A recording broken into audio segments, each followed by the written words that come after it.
and welcome to the Absolute Football Podcast, Absolutely Lower League, the show dedicated to everything from the EFL Championship, League One, League Two, the Vanarama National League, the Vanarama National League North and South, and for this week, because there's been a few upsets. Well, there's been one upset in particular, but one other team we do want to really talk about because potentially an upset. It didn't happen, unfortunately, but the FA Cup, because I still stand by it. I don't know if you guys do as well.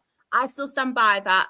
Especially when I was growing up as a kid, that was the best competition in football. Yeah. I still think it is. I know there's not as much hype about it anymore, but I just love the FA Cup so much. But of course, I could not do it alone, this podcast. It'd be very boring if I did. Nobody wants to listen to me drown on 24/7. So I brought my favourite pals with me. Don't tell the others though. Shh. Anne, how are you and how's your week been? Yeah, I'm all right. Yeah, not too bad. Yeah, it's been a fairly uneventful week on a personal front. Obviously, on a football front, disappointing result on Saturday, but we made up for it last night. So there we are. Yeah, but I'm all good. How are you? I'm good, thank you. I'm liking the shirts as well. Well, I had to get the Plymouth one out and for reasons that we will get into later on. But it's a lovely top, isn't it? It's got it reminds us of like an old 90s like decor or something. You know what I mean? Yeah, I was proper admiring that then. Yeah, I love it. It's for sale if anybody wants to buy it. Oh, go on, everyone, get in the chat. We'll do an auction. We won't talk football. We'll do an auction instead. Ben, how are you? Yeah, I'm all right. It's been a bit of a tough week, to be fair. Yeah. But I think what cheered me up though recently, Shah, your lovely birthday song for me last week. I did catch up on that bit. Don't think you can get away with that. I'd really appreciate that. So thank you for that. But yeah, I'm all right. Yeah. Carrying on as usual.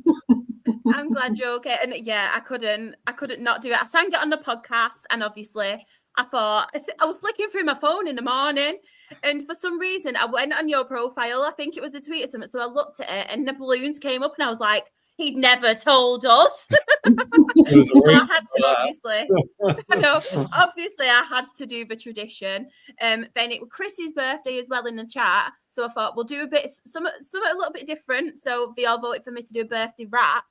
But we have actually got someone's birthday as well today. Somebody who I will get onto a bit later when we talk National League.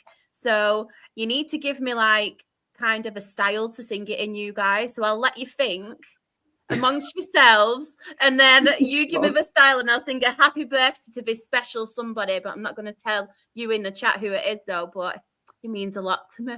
I think it should be like a Korean Western kind of thing. Yeah.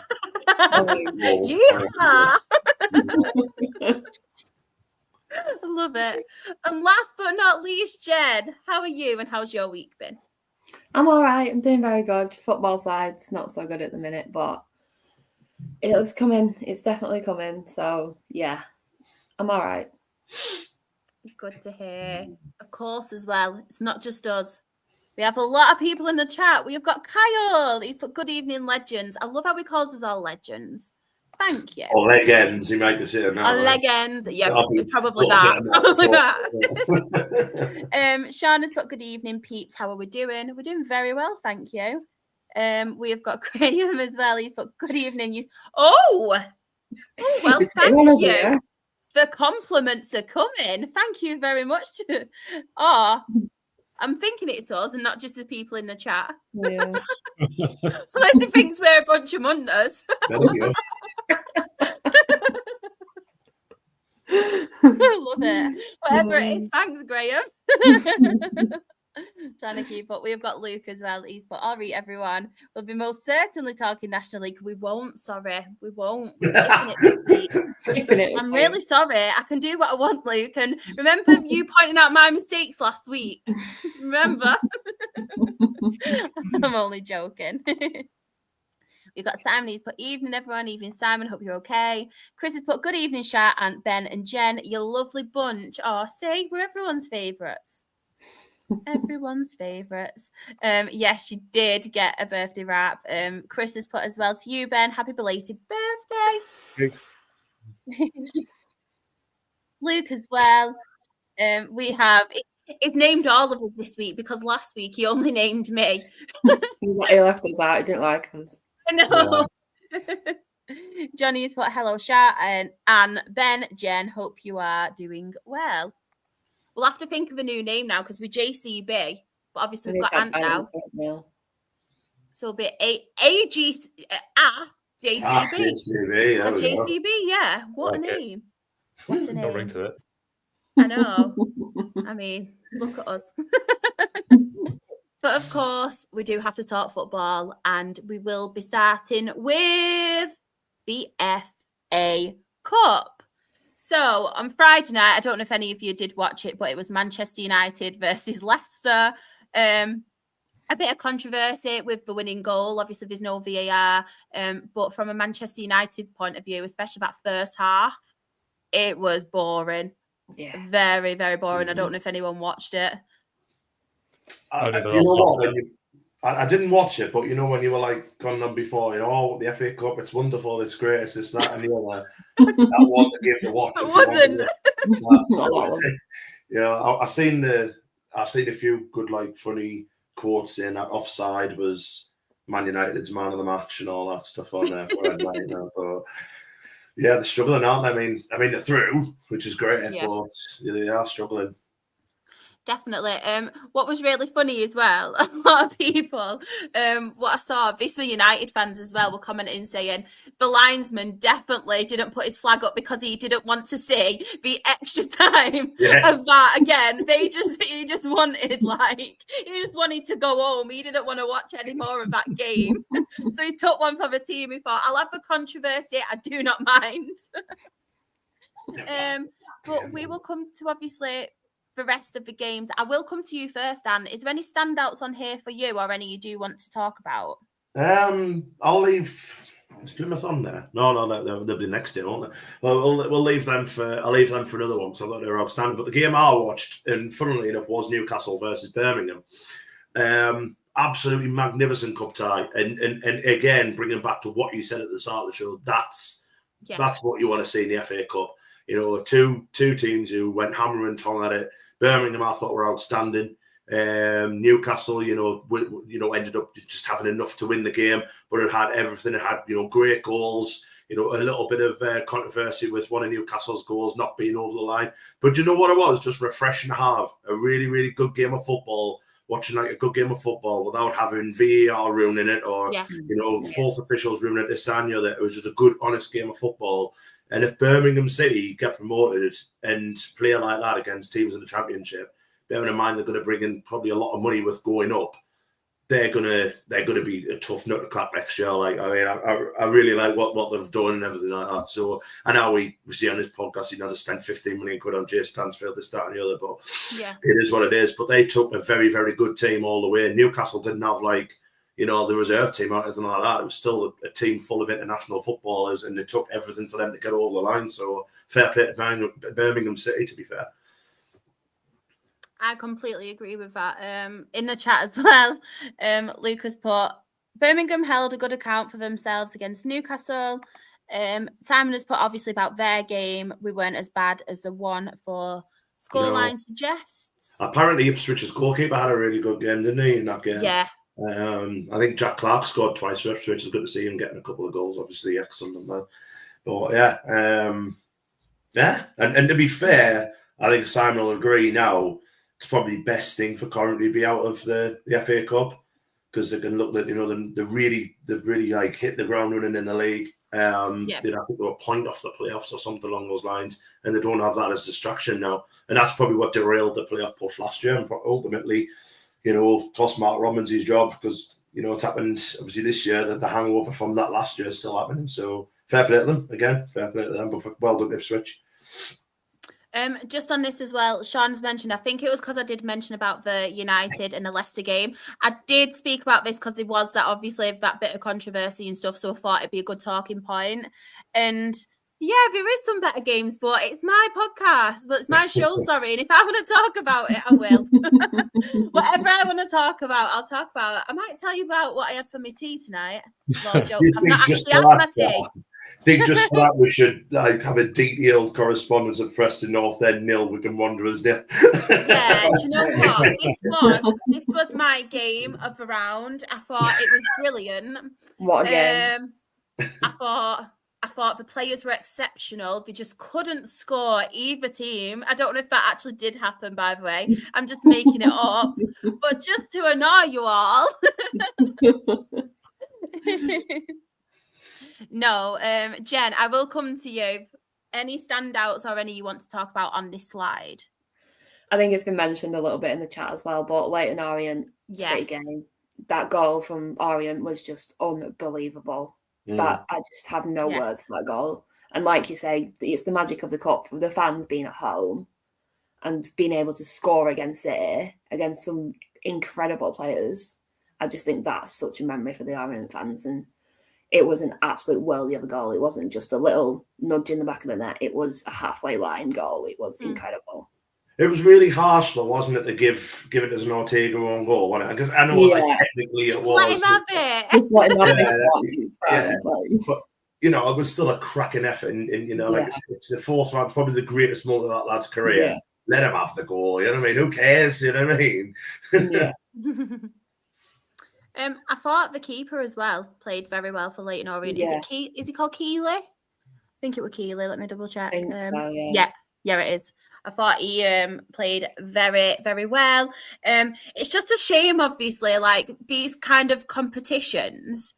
I just feel like with these lower teams, it's absolutely brilliant. But when you get your Premier League teams and they can make all these substitutions with kind of like your Kevin De Bruyne's and people like that, it's kind of like, so it's whether they could make it a bit fairer in any kind of way, you know, like, I don't know, like, it's a bit. I know what you mean, though, because when we played Spurs and we were obviously 1-0 up in the FA Cup, they then brought on like Harry Kane and everybody else, and it's just like, well, we've got no chance. Like, it's Harry Kane against the League Two side. Like, we ain't that good. So I think there needs to be like some kind of rule where you can't play your big time players. It needs to be like your academy or the younger ones that are making it up, because it's not really fair on the younger sides.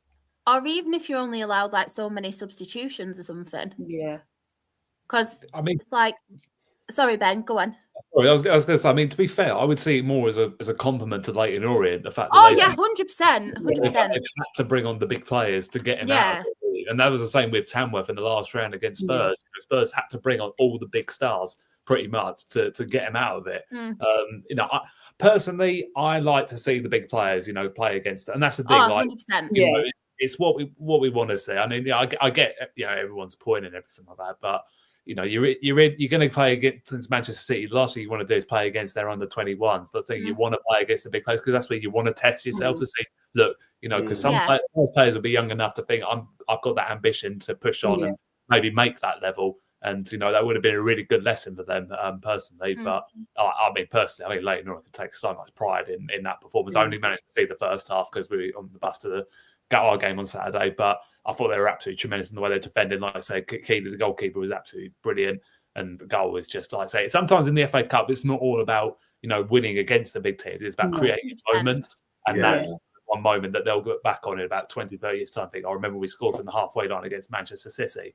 Like, it doesn't happen every day for clubs at that level, and for where they've been, Leighton Orient, you know, they've been at their lowest point where the club nearly went bankrupt, and now they're competing against the world champions. So I think they deserve a huge amount of credit from Saturday. 100%. And I will come on to obviously the league form as well a little bit later, but I think they make a good account they've made a good account for themselves. I think Richie Wellings, I think he's a very, very good manager, the way he sets them up and everything as well, the football, the play. But like you said, from the struggles, from nearly obviously going out of business to then where they are now and that dream draw and holding a really good account. And I always feel really, really proud of me, because I think, do you know what? They're like representing the lower league. And I feel like people hopefully will come across like the FA Cup, see these teams, not necessarily just your Leighton Orients, but all these different teams in the FA Cup, like you last year as well, Ben, with Maidstone, and it might make them think, oh, do you know what? I will kind of take an interest in these lower league clubs, and I will kind of look at the more in depth of the football pyramid. And I just feel really proud when you kind of represent the lower league football, and I'm like, go on, because everyone, and I know it's not everyone now, because we do have a lot of games televised, but I think a lot of people associate like lower league football with, oh yeah, hoofball, just kick it up straight to your striker and all that. So I do love it when you get them and you see all these teams, and yeah, I was very, very impressed with Leyton Orient. I was. Ben, any other standouts for you on here, or any you want to talk about before we move on to the next slide? I mean, it's not really too many, to be honest. Obviously, I mean, I know it's not technically a cup set, but obviously in the grand scheme of things, it's not. Obviously, Burnley beating Southampton. I know Southampton have had a pretty poor season, and Burnley doing what Burnley do, winning 1-0, getting that clean sheet. And they keep still get Premier League side. For all we know, if they go up this year, they're going to win the league. They're going to be like, 1-0 to the Arsenal. It's going to be like that. So 1-0 to Burnley, isn't it? Again, as well, I mean, a big credit as well to Brighton. Gutted from a Chelsea perspective, obviously them being my Premier League side, obviously controversy, obviously cost us, with Matoma's goal, which obviously was handball. But I think a bit like what Anne said, you know what, I think obviously it's identified that why we have VAR now is obviously to cut out these mistakes. But then again, for fans, it's nice the fact they haven't got to worry about when the goal goes in. They haven't got to worry about definitely. 3 minutes later it's going to get cancelled out because it destroys the moment, and that's the thing. I personally think that's the way football should be played. I know we've spoken about VAR so many times about saying, look, I feel like there should be a limited amount of challenges. I know they're looking into that, whether to bring some like free challenges in, which like a bit like tennis, which I think they should be doing anyway. But I think it's nice the fact that sports can actually just go and watch and like Anne said, on this game of football, played in the right way, and watching those moments go in and not having to think about, oh god, it's going to get checking the goal again. So but bit disappointing from a Chelsea perspective, but for Brighton, they seem to always get results against Chelsea. So that'll be a psychological boost for them for their game against them tomorrow as well. This made me laugh from Simon. Completely true as well. Matt Robbins took his penalty shootout curse with him to Stoke. I know. It's like Harry Kane taking his curse to Bayern, isn't it? Yeah. Just as well, there's quite a lot of away wins as well in the cup, isn't there? Not only on this page in particular. That doesn't normally happen at this stage of the competition. No, mental. Any other standouts for me? I think we've pretty much said them all, haven't we? I did want to say, I know it's Premier League as well, but not many people have spoke about them. But I actually think Bournemouth are serious contenders for this cup. I mean, the style of football, the way they're playing at the minute, and I wanted to mention them. I know a lot of people might not be happy, but the way Bournemouth have built themselves up and carried themselves through each league, obviously, I remember them when we were playing them in League Two, and similar to Brighton as well. But I just think at the minute, they are absolutely brilliant. And I love watching Bournemouth. Against an Everton side as well, it were really picking up form since Moyes came back. But honestly, Bournemouth for me at the minute, I'm looking at that and thinking, really, I was hoping in a draw as well, they got Manchester City or something to kind of get rid of them, because I think Bournemouth would have a serious chance against them. Do you know what? Like, can you imagine, like, if they got in top four, them and Forest in the top four, like how much of a difference that would be, just for them, both them sides. And, everyone's like going, well, the football pyramid's a bit boring anyway because it's just City all the time. City are nowhere, aren't they, this season? They've only got one competition they can realistically win because they ain't beaten by Real Madrid at the Bernabeu. Anyway. So they've only really got this competition they can win, but lovely to see. But I agree with you actually about Bournemouth. There's such a pleasure to watch when you watch them. The football they play is outstanding. It's like, and considering, as you said, I mean, they were 10, 15 minutes away from going out of the league altogether. Not too distant past, you know what I mean? And just a massive well done to everyone there. And I know it's taken a lot of players, a lot of managers, this, that, and the other, but they're flying, and it's class. And as you said, against an Everton side who have gone under a little bit of a renaissance under David Moyes, and you know what they did last night against Liverpool. Absolutely fantastic result for them yesterday. So it's a really good win. I know a lot of people. Sorry, Ben. was going to say, I think you've hit the nail on the head there, and I think the story of Bournemouth, is what give every English fan hope. Obviously we talk about obviously when Leicester won the Premier League, but for Bournemouth, they were very much close to, well, not only going to non-league football, they were probably very close to going out of business as well. They were pretty much, I think they were in a press conference where I always remember the story. They said if the chairman, said, I'm not going to spend any more money, the club would have been liquidated there and then. And, from where they've gone from that to where they are now, potentially, it could be serious contenders to win the competition. It would, nothing would please me more, to be fair, to see Bournemouth win it, because that's the thing with particularly some of the big teams now going out, it's giving them a fighting chance now. And and if they can get to the top four, like I say, with Nottingham Forest, it just shows that the football pyramid isn't always the same. There is changes, and this is why we love the game. That's the thing, because anything can happen. And I would love to see Bournemouth, to be, as long as it's not at Chelsea's expense, I'd love to see Bournemouth get in the top four. But tremendous what they're doing down there. I think they deserve a huge amount of credit. Definitely. That's one of the reasons why I wanted to bring it up as well, because I know a lot of people in the chat do obviously come for the EFL football, but I just love the way, obviously, they've built themselves. And like you said, Ben, any club in England, anyone struggling at the minute, like you, Jen, you could take that from it. Hopefully that could happen, and beyond that, to obviously you guys one day, and everyone else, just the hope of it and just everything about that club and what's happened. I just really wanted to give them credit, because I remember him playing him in our league, and it was Eddie Howe, to be honest, wasn't it? The way he's gone through each league with him, and everybody knows my love for Eddie Howe. I think he's brilliant. I think he's a brilliant guy as well off the pitch. But yeah, I like Bournemouth, I really do. But we will move on. Standouts on here. I mean, there's one in particular. I think we're all probably in agreement. Plymouth. Yeah, magnificent. Unbelievable. Unbelievable.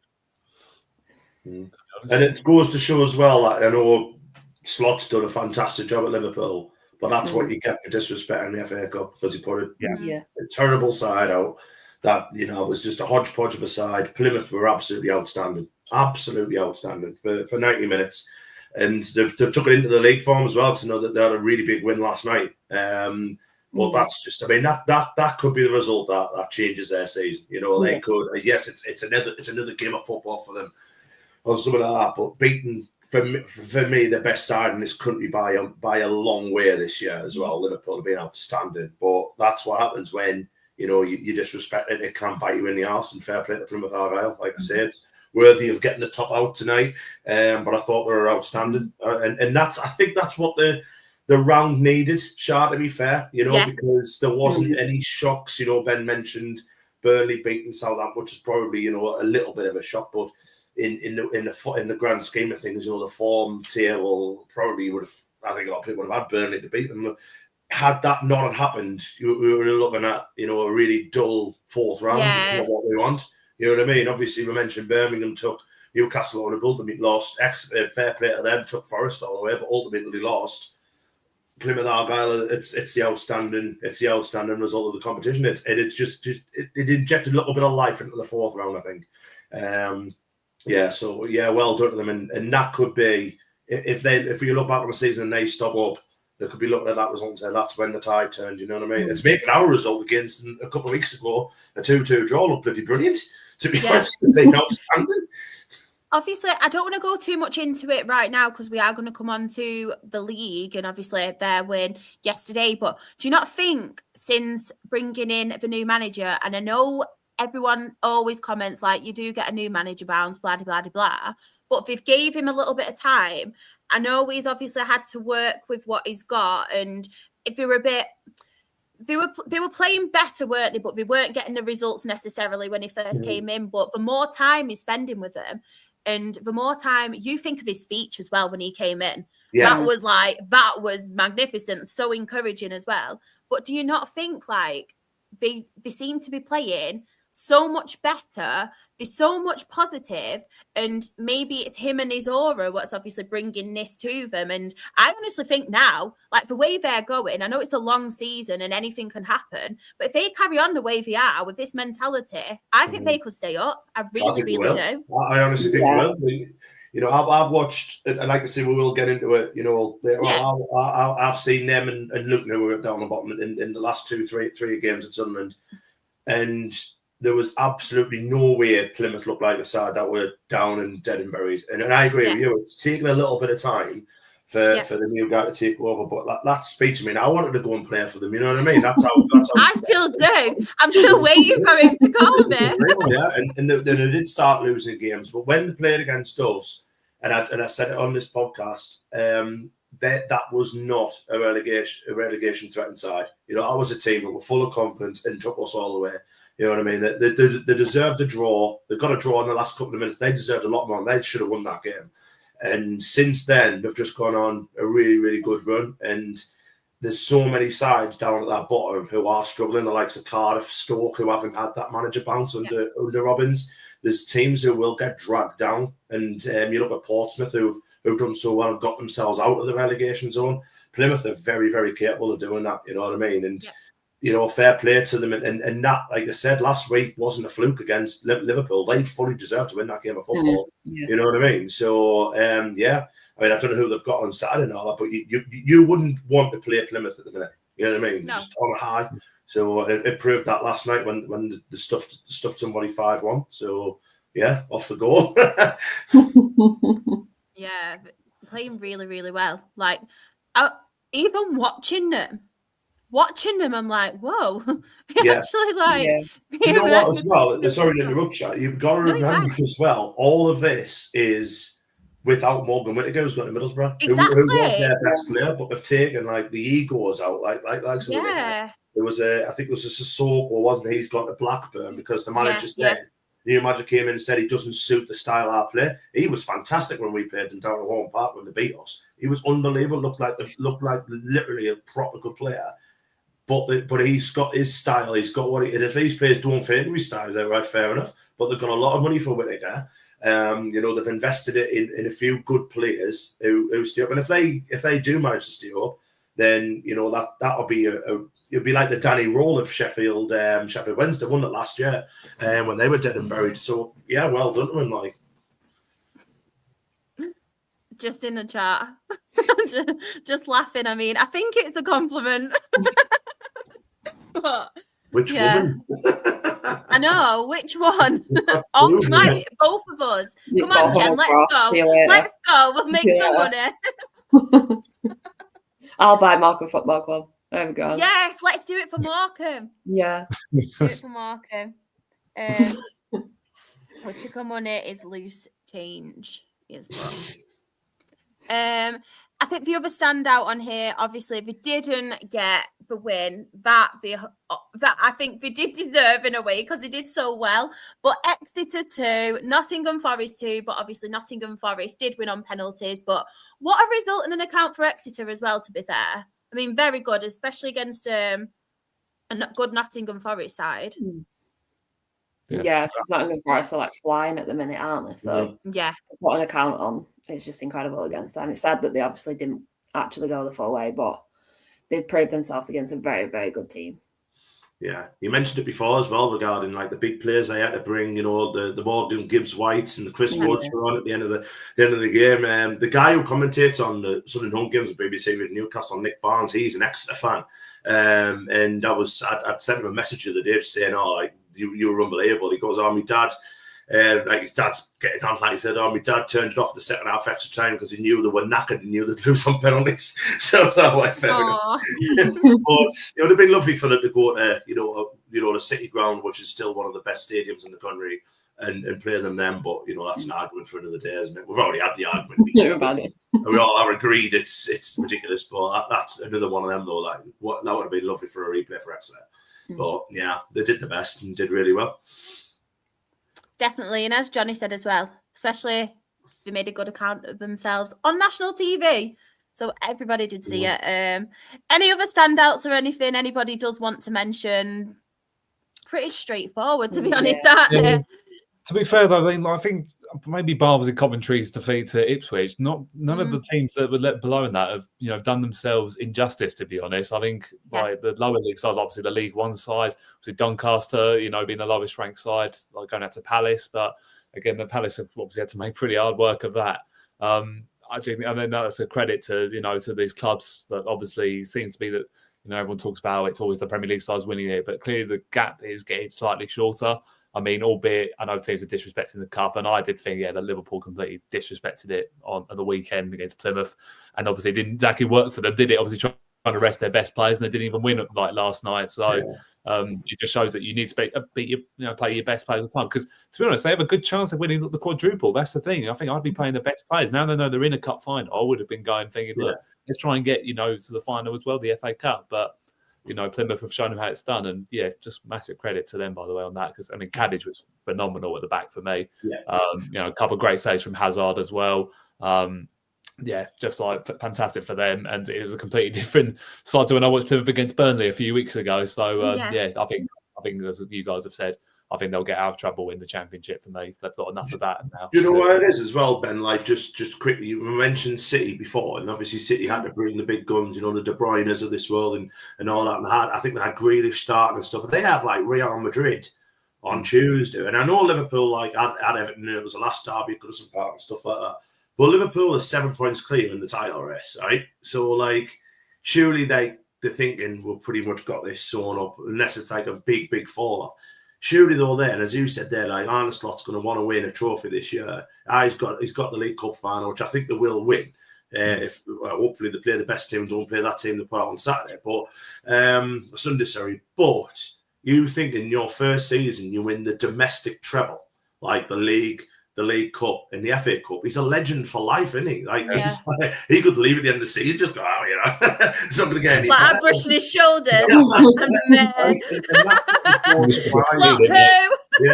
It was so surprising. A team plus a team who have the stature of Liverpool, who do treat the FA Cup with respect, I've got to say, in the past, that they did that. And the fact he was allowed to do it, I'm glad they lost, to be fair. And I like Liverpool. I think Liverpool are a fantastic football team.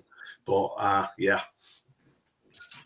strange. Richard has put, is this where Slot in his first season was humbled by how big the FA Cup is, especially for the lower league? Do you know what, as well? Again, and I will stop talking to him. Is Slot Dutch? Isn't he Dutch? Or is he from the Dutch league? A lot of I remember a lot of Dutch teams do treat their cup competition with a little bit of disrespect, don't they? Because I think Ajax drew against some part-timers at the weekend whose goal kick was as big as me. So they do tend to do that in other leagues. So I think maybe it was something like that. But maybe he also thought that team he put out were good enough to beat Plymouth. He was wrong. But, maybe he just thought, we'll do this, we'll do that. But, and like I said, great result for Plymouth. And, we love the FA Cup, don't we? Is there anything in the chat? No, nothing else in the chat. We will move on to Championship. So the weekend didn't have many games at the weekend. But Ant, do you want to talk about your game? I'll talk about it briefly. Have you got a rant? The referee was absolutely awful. Yes, got a rant. He was dreadful. Right? And I've got to give, first of all, I've got to give Watford credit, because Watford were outstanding. And Watford were probably the first team that have come to the Stadium of Light and nullified us. You know what I mean? And there's teams that have came and have got draws and stuff, like Coventry, Plymouth, as I mentioned before, who scored last minute goals or whatever. Watford, I thought, knew our weaknesses and played to those weaknesses brilliantly. Their left winger, and he's got a really long name, begins with a C, and I'm not even going to try and say it, right? He will not be playing in the Championship next year. He'll be in the Premier League. He is wonderful. A fantastic, it's Chekazenzi or something or other, but he was unreal, absolutely unreal. And we took the lead in the game, and I thought we looked quite comfortable when we took the lead.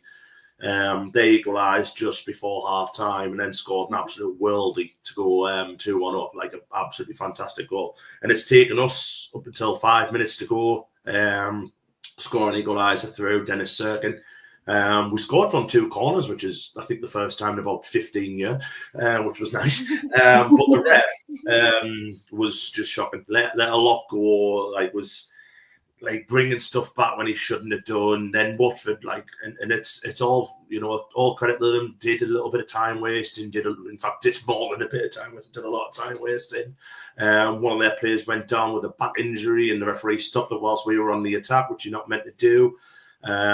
He was just letting their players. That's the one. Letting their players just take the piss, basically. And then once we scored, we were like in the crowd thinking, we can win this now. Surely there's going to be like 8-9 minutes added on. And they only added 5. It was like, what? Like, what are you doing, man? And then we should have had a penalty. Wilson's getting, you know, I think we're seeing worse tackles in the American football than the NFL and the Super Bowl the other night than what happened. What happened on that? He just gets like pulled. Sorry about that.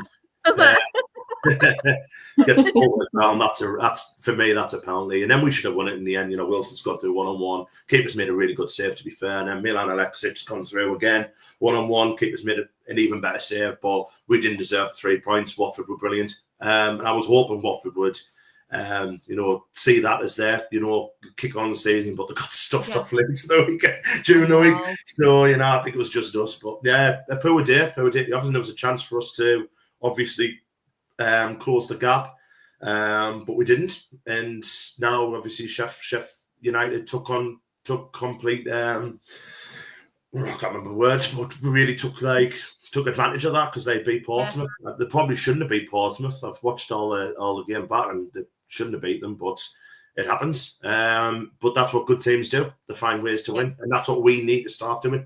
We need to go on a run now where we win 8 out of 10 and hope Sheffield United or Leeds fall apart, to be honest, and Burnley, but yeah. Not asking for much, are you, Anne? You're not asking for much there, are you? We're still in it, though, you know what I mean? Exactly. We've still got a great chance. And I still fancy us.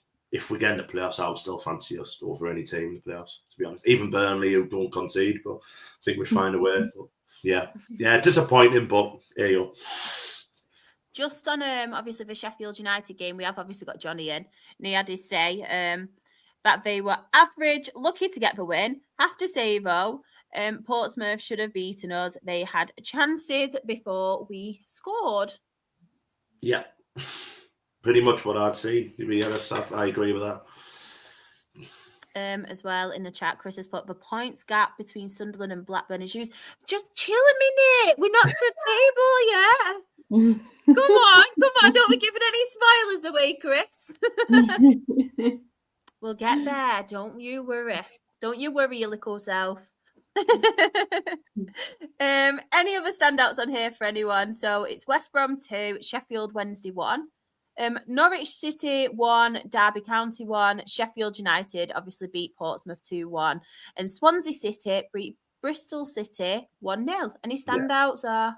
That's a good win for Swansea because they've been really struggling lately.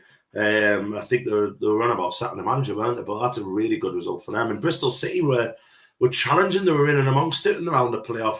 They were one of them teams where you were looking at thinking they might come with a run, but they've struggled as of late. So I don't know what's going on with them. Norwich are the same. Like they were hitting the straps and they've like fallen off a little bit. So, but good draw for Derby, obviously. With what's happening now, they've got a new manager and stuff like that. But they'd sacked Paul Warne literally the day before, and I think it was like a few of their academy coaches and stuff had got together and they took the team. That's a good draw away at Carroll. That's a really, really good result. Like considering they'd lost like the last 8, so yeah, another one where it might kickstart, especially with the news today that they've got a really good manager in. You can say it if you want, Anne. Yeah, John Eustace. Again, I mean, we had a really like kind of not an argument, did we? But we had a chat about it in our group chat, and yeah, I think it is a strange one, but I can understand why he's done it. You know what I mean? Like I think he's played a few games for Derby, and I saw like a video on Twitter where I think he'd scored his last career goal when he was playing for Derby, and it might have been in his last game. And he went mental, like proper celebrating with the fans and stuff like that. So he obviously holds that in high regards. And I've got a feeling as well, I think his family live down there. So he's obviously wanting to go close to home. Plus, as well as Blackburn are doing, Blackburn are off the pitch are a mess, with the Venky's still. And the Venky's tried to say, we've heavily invested in the team in January. No, they never. They brought in 2 loans and a free. So that's not really heavily investing. So we might just think the project down there is better than Blackburn's long term, which is fine. And it's up to him. It reminded me a little bit of Alex Neil leaving Sunderland for Stoke. The project might be better. Turned out he was wrong, but the project might be better. It's somewhere where he's in charge of everything, whereas I don't think he is at Blackburn. I think they've got someone who does the transfers or whatever. Yeah. He might just feel more comfortable doing that, but Derby County must become... they must be over the moon because he's a great manager. So, yeah. I like them. Yeah. Graham put as well, I think he's not been given the backing by the owners that he was promised. No, he hasn't. No. We have just, I know Michael has just put, obviously, we've just spoke about that. And then he's put, from top to bottom, Blackburn is a mess. I'm not too well aware of that, to be honest. I can't really comment if anyone else knows more. Still. Do you know when they were in the Premier League and they're run by the Venky's who were they're an Indian, what do they sell? Weird pies or something. Is it pies?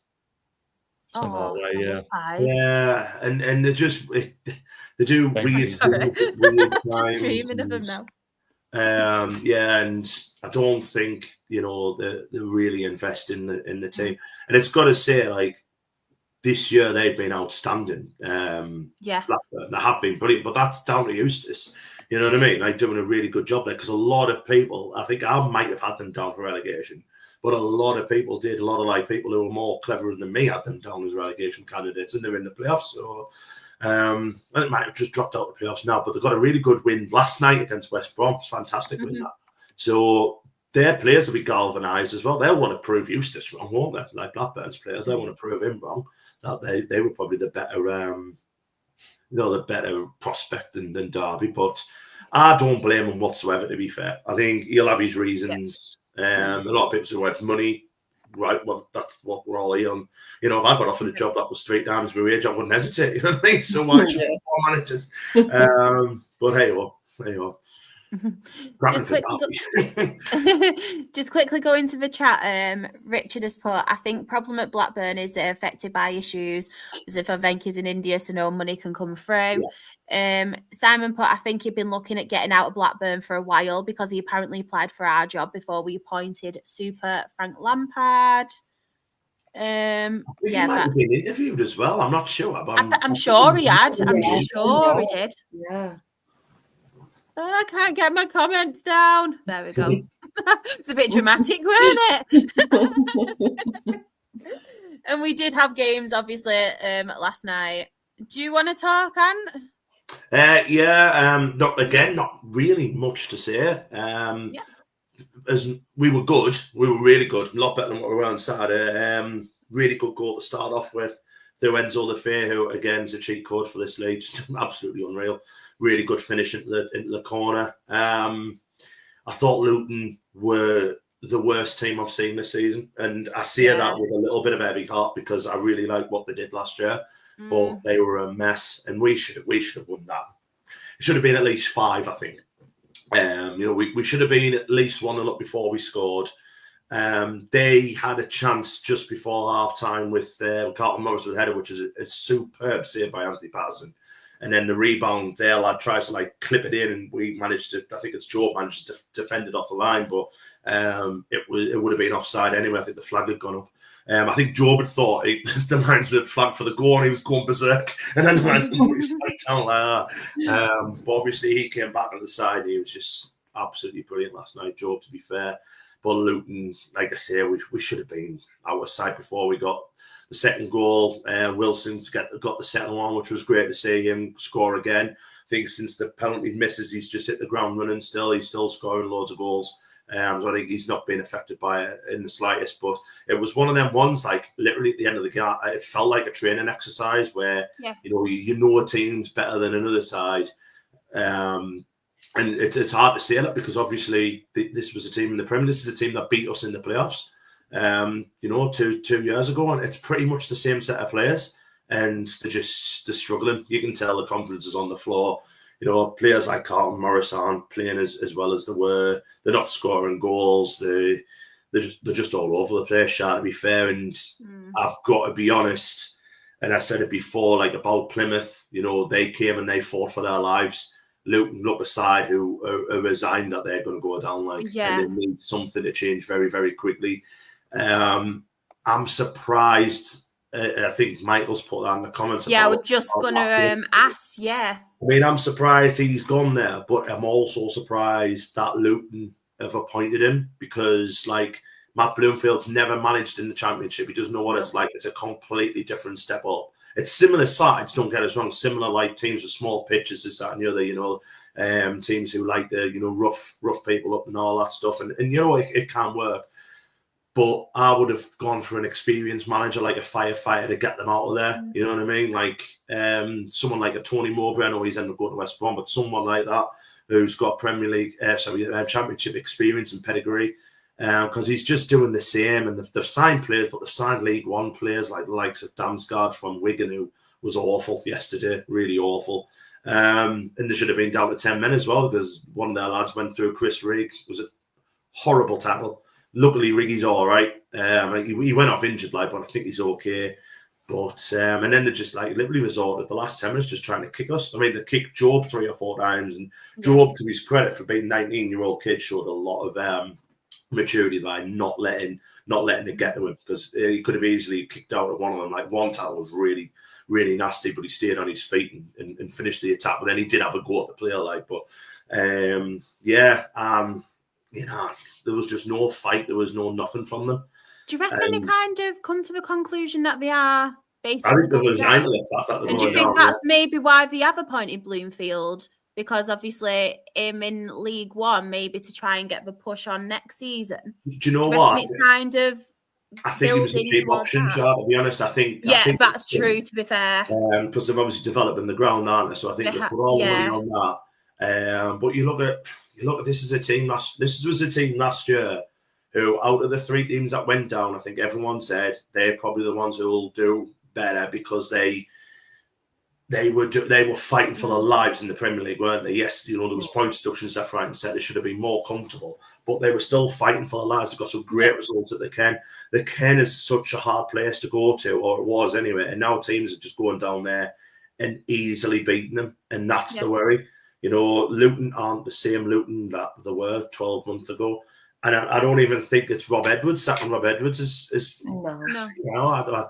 I just think that's probably right what Simon's saying, that they've kept all the money aside and stuff, but they're going to lose a hell of a lot of money if they go down because... I was going to say, surely it's going to be a massive problem if obviously they're planning to kind of build this new stadium and stuff, and if they do end up going down the league... and you know what as well, and we keep saying about League One, if we say Birmingham, I'll pick 3 teams, Birmingham, Wrexham and Bolton come up, or Stockport, we'll say Stockport because Claire's listening, them 3 go up, and then Luton are one of the sides who come down and say, we'll say Derby and Cardiff go down. Yeah.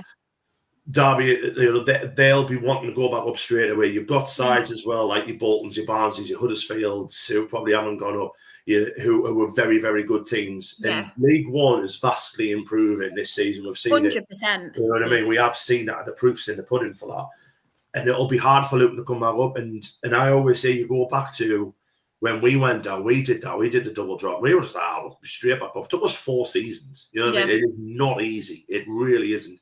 And I think as well, immediately they'll become a lot of teams' cup finals. A lot of teams want to go there and they'll want to kick, they'll want to kick Luton out of Luton. So, yeah, it's... Who's to say though as well, right, Anne? You think the quality in League One at the minute, there's only obviously 3 going to get promoted. Do you think the quality from League Two going up to League One also? Yeah. Like... You've got your Notts Counties, you've got obviously Walsall, you've got all them teams who are building and getting better and better.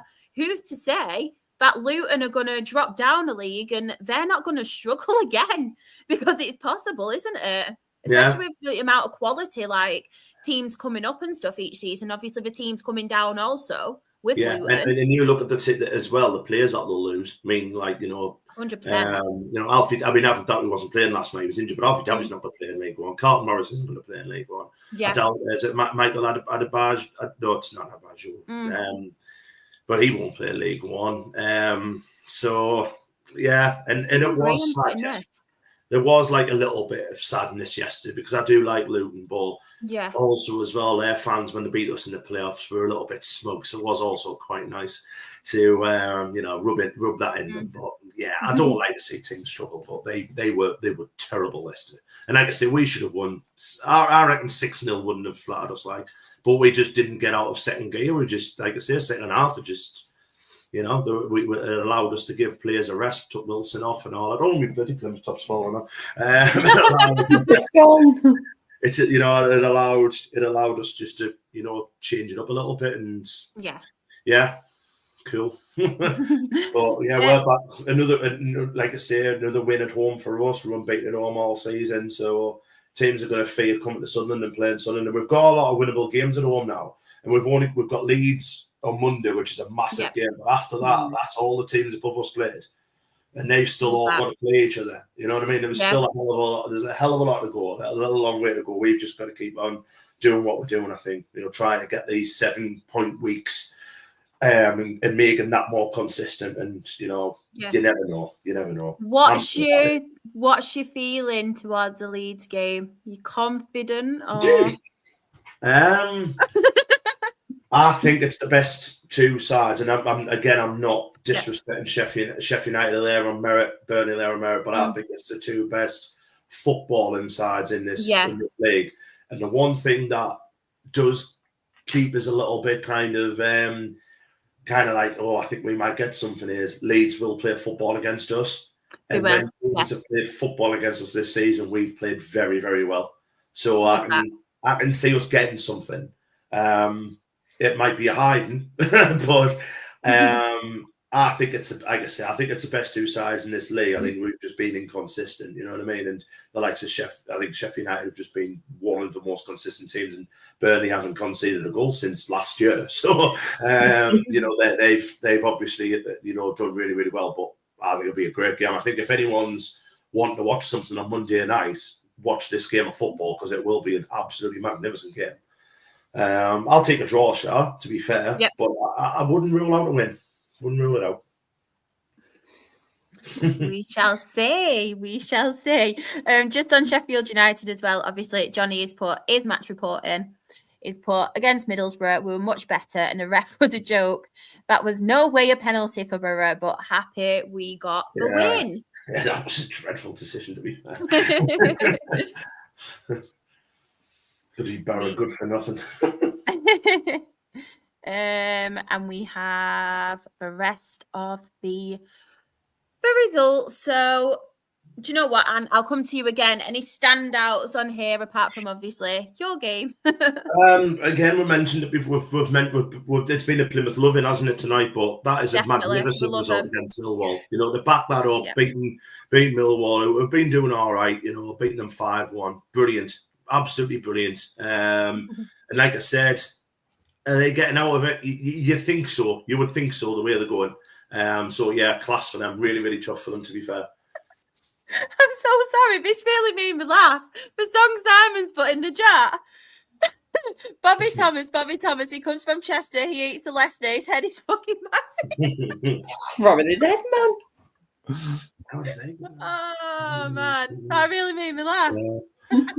Didn't they score? I think they scored last minute as well, Coventry against QPR. Yeah, and QPR been doing really well, haven't they?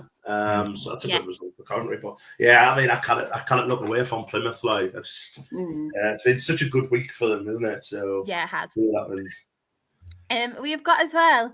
Stevie has put great win for the Green Army against Millwall, following up against Liverpool and West Brom wins. Yay! We've been talking a lot about Plymouth, haven't we, today? So if you haven't seen that, please go back. Yeah, I did have a top on my mirror, but it's fallen off. I know. Way! The Green Army there, as well, Sam has put Millwall on a 3-match win streak as well. Yeah. And Johnny's put, looks like Leeds didn't have to get out of second gear. No, I don't think they did.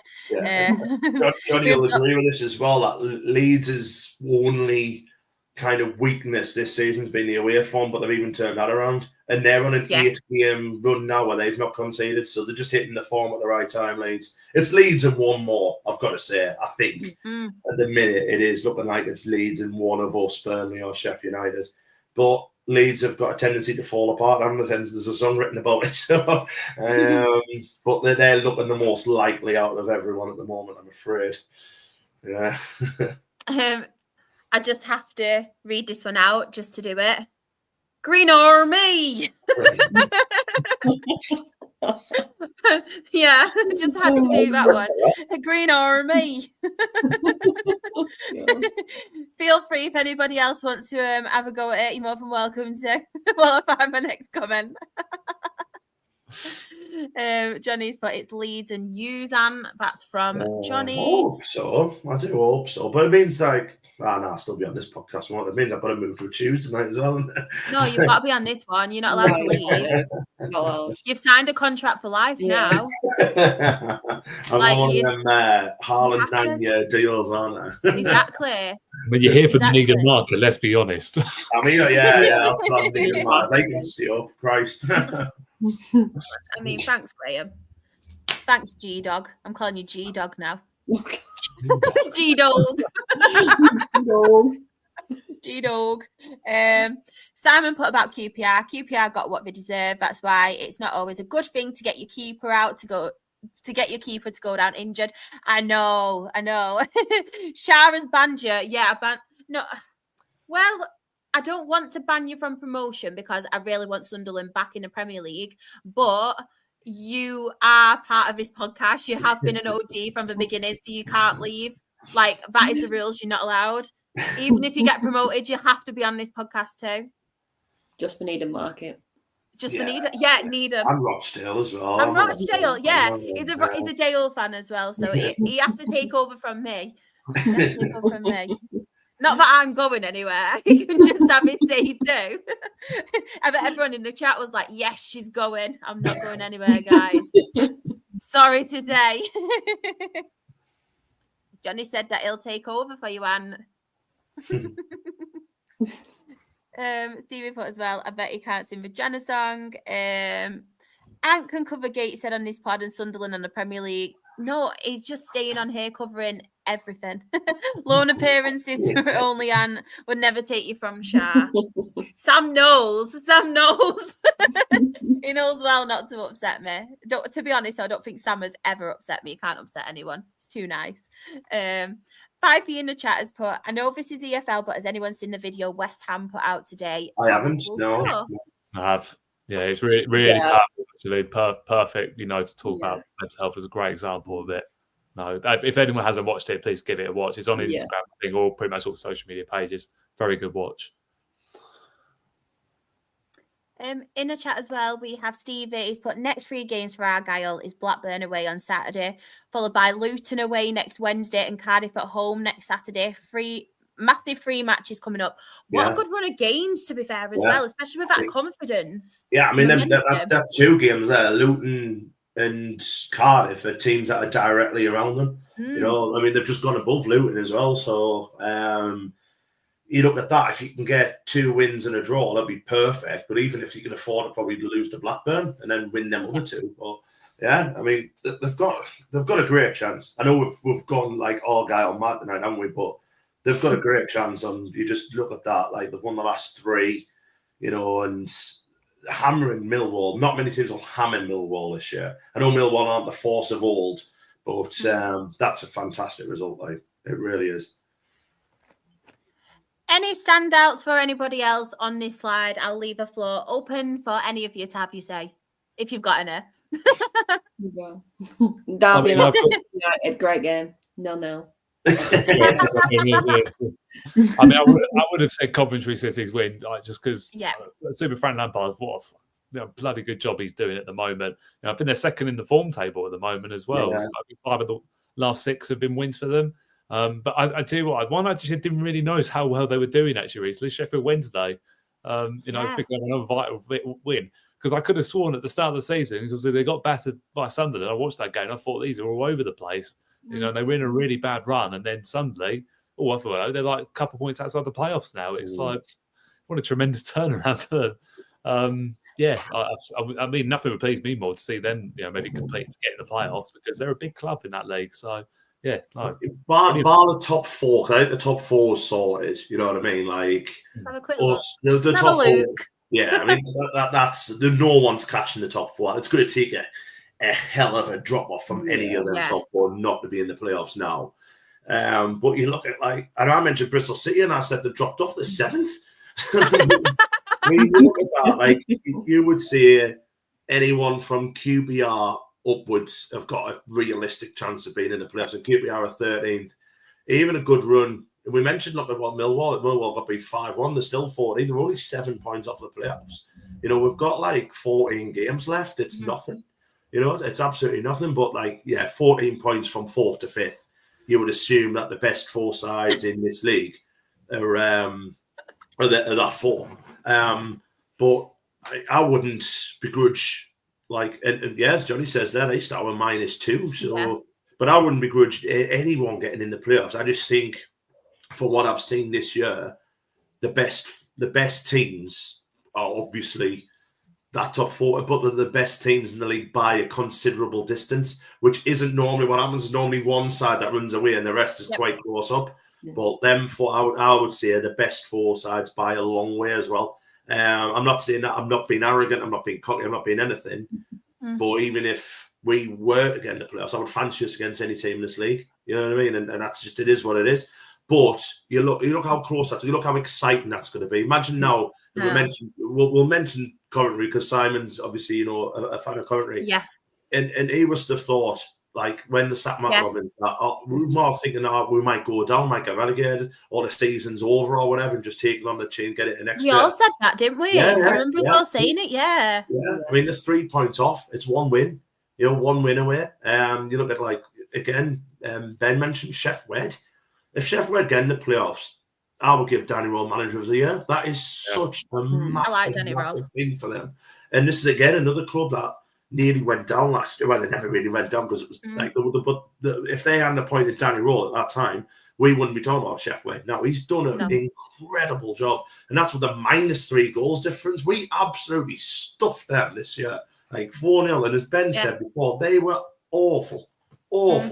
And they're there. Bristol, like I said, Bristol City, I thought they'd fallen away. They're 7th in the league.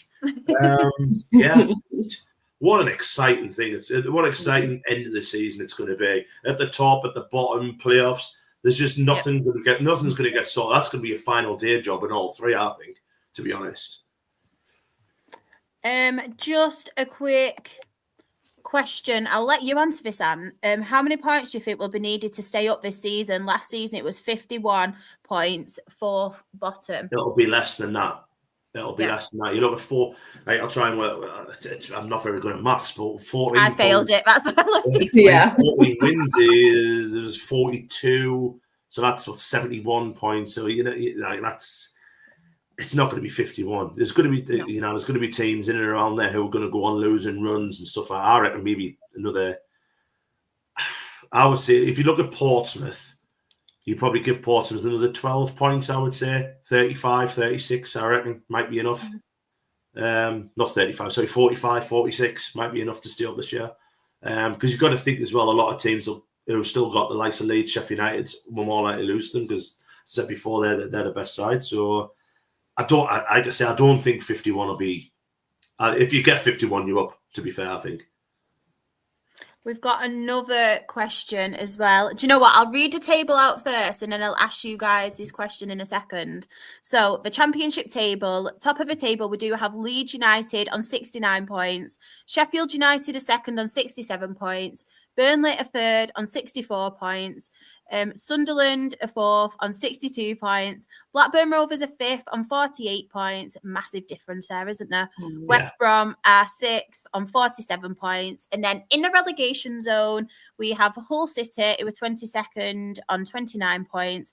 Plymouth Argyle are 23rd on 28 points. And Luton Town are bottom of the Championship table on 27 points. Let's quickly go back to the chat.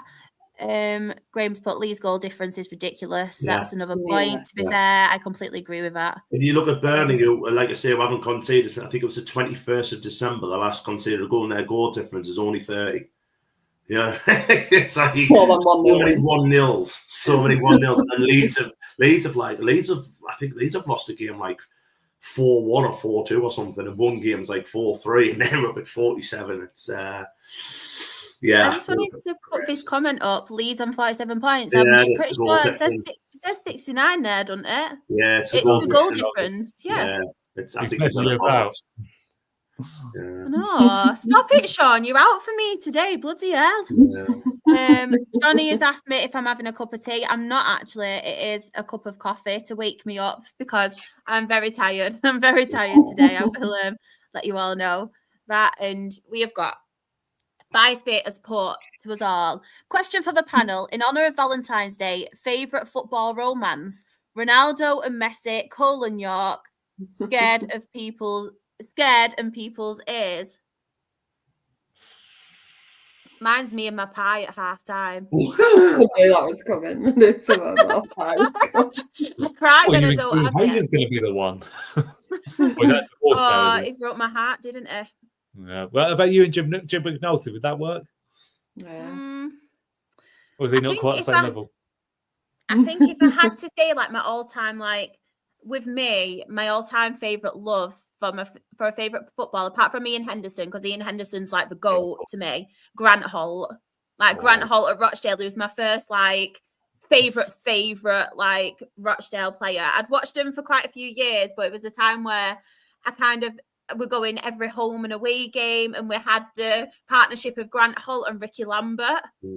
So that was a really good one for me. But as well, Keith Hill and David Flitcroft, because they got us promotion. That's another one for me that I'd have to say as well. So, but yeah, top of it would have to be me and my pie. Like, me and my pie. Nothing can come between us. Actually, yeah, something can come between us. Waterlog pitch. Yeah. And what's yours? Gillingham's away stand. At the minute, I would say, I mean, my all times, obviously, you know, the Kevin Phillips and Al Quinn partnership.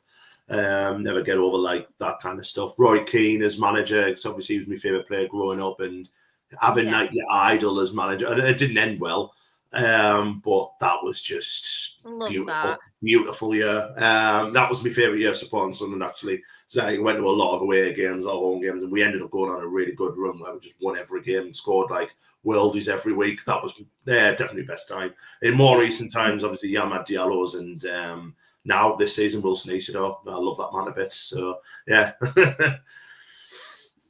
Ben? I mean, personally, I've got a lot of love for one of our ex-goalkeepers, Lee Morgan. He was one of my favourites over the years. Like, got a good relationship with him as well.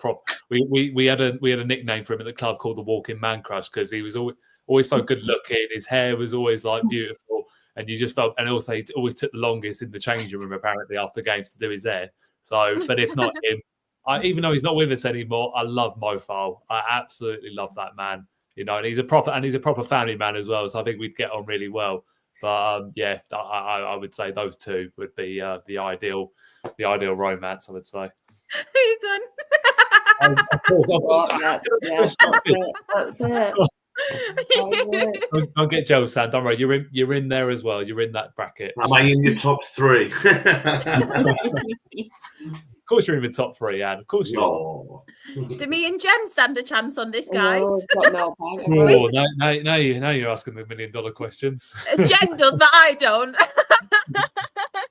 You're in there in your own right. I took you bowling, remember, Ben? I took you bowling. That is true. That is very true. That was so random. Johnny's put, are you sure it's not Frank Lampard bed? He's in there. He's probably top. Yeah, he's in the top 10, I would say. But maybe. Yeah, not top 5 just yet. But no, he's my favourite player of all time. But I wouldn't put him in there just yet. I'm always going to go for the Maidstone players, aren't I? That's the thing, because I love them all. Exactly. Oh, Fifey said that we're in his top 3. Oh, bless you, Fifey. You're in ours as well, Fifey. We 100%. love it. We love your show, and we love Uncle and Nick as well. We do. Jen, what's yours if you had to pick? Can have more than one if you want. Yeah, a few. Be a player. Yeah. Well, RX goalkeeper from a couple of seasons ago, Conor Ripley. Honestly, yeah. It's crazy because we didn't think we'd see him again this season back at home, but now he's signed for Swindon. We will see him again, but he's honestly the nicest man you could meet. Massive, 6'5", pure muscle man, pure muscle. Now you're talking. I'm joking.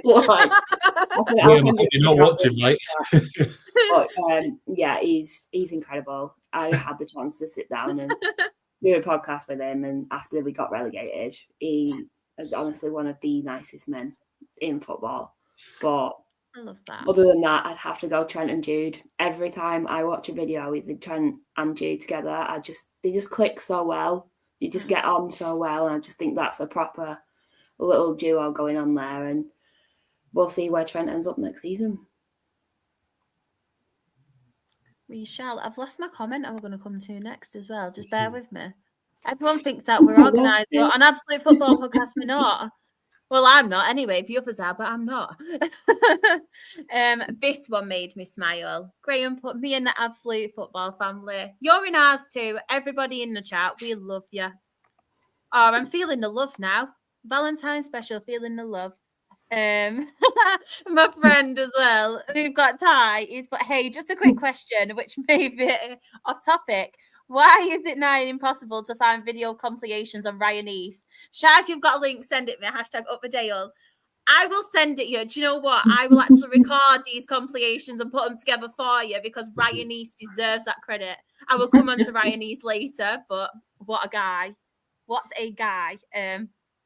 Johnny as well has put, I know it's not football related. I just want to say thank you to all of this podcast. You've made me feel special and I owe you so much. You don't owe us absolutely anything, Johnny. We do it out of the goodness of our hearts and we love you all very dearly. Feeling the love on Valentine's Day. I feel like I need to sing a love song now. I'm not going to. You do a love song for your happy birthday later on. Yeah. Proper like. Ryan, we've got Ryan as well. He has put Sunderland till I die. Selection nightmare coming with Mundell and Watson soon fit. Rig the odd man out. Levy back in his natural position. And I'll let you answer all that. Yeah, we're literally at a point where the best academy product in years, Chris Rigg, might not be good enough for our top 11. But it is what it is. It just shows it shows the depth of the squad. I agree with that. I don't think it's a selection headache. I think it's a great headache to have. You've got, two brilliant left wingers coming back in, Mundell and Watson. Mundell was on fire before he got injured, as was Watson. Won us a couple of games before he got injured. The fear has been unbelievable out wide. Can't wait to see him in the 10. Really can't wait. But it's great to have. You'd rather have that than have 5-6 players, which we did have 5-6 players injured and having to put square pegs in round holes. So yeah, fantastic. And again, what I said, going back to, if we can have a fit squad for the last 14 games of the season, we'll not be far away. We won't be. So, yeah, great stuff. Do you know what as well? I'm loving the love for Ryan East. Obviously, he was at Swindon as well. He's chronically underrated. Ryan East, he very rarely has a bad game, right? But everything just flows through him. Is so good. Like he's got that. The player in your team with the proper footballing brain, and he's just always so consistent. That is Ryan East. Is he bald by any chance, Ryan East? Because he sounds like he should be bald. Yeah. No, he's really it looks like a young Hendo. Let's have a little. Google. Oh, he's so cute. Not in that way. Not in like a weird way or anything. He's just got a It sounds like it should be this like big, bald centre Oh midfield. no! You'll be really shocked then. Like if you Thomas think Gravison for Everton back in the day. Like no, it's very petite and cute. Oh yeah, he's He's the opposite to what you'd imagine, isn't it? He'd be one who would take up the man, isn't he? Oh, I know. Graham, I'm excited for Valentine's Day. I'm expecting 6 cards tomorrow. I would have expected more, but I ran out of stamps. Oh, I'll tell you what, Postman Pat is going to be busy around my house with all the cards coming for me. I'm joking, by the way. I'm joking. I'm not. I promise. I'm not getting anything. Do you know what the funniest thing was? Right, I'll tell you a quick story, and it was really funny. On Monday, I think it was, I had a card posted through my door, like a little red envelope. It didn't have a name on. So my little boy, Bobby, he brought it to me and was like, oh, Mummy, this has come through the post. I think it's for you. Open this card. And it was genuinely like a Valentine's Day card.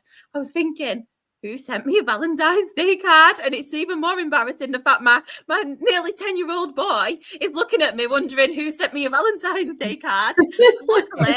Luckily, right, there's a Barber's that has opened, in the centre of where I live.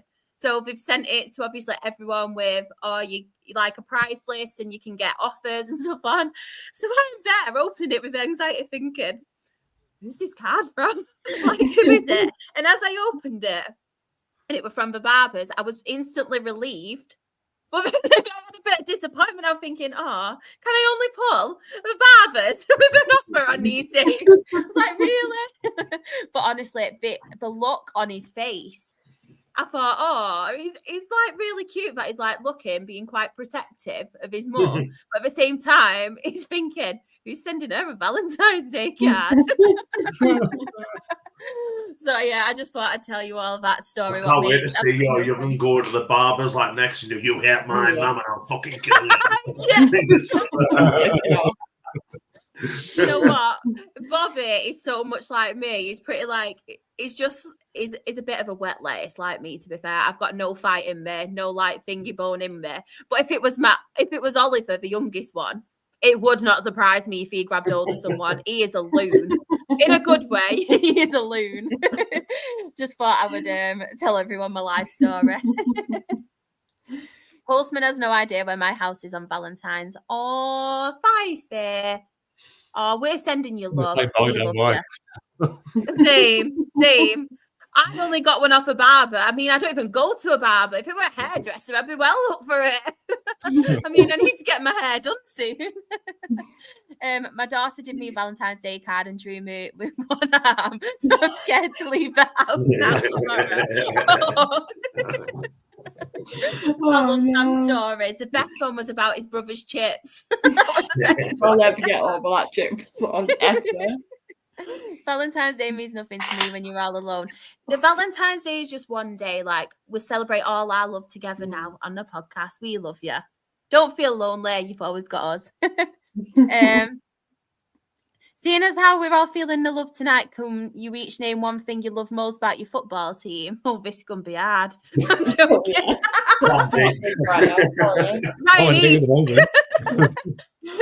And I'll come to you first. Wilson East, done. Ben? Sense of belonging. Sense of you belong at your football club, when it's your local team as well. I love that. You feel like you belong there. Jen? Derek Adams. Love that. I didn't get the memo here, did I? I should have just said someone's name. Meat potato pies for me. I'm joking. On the fish shop. The chippy outside.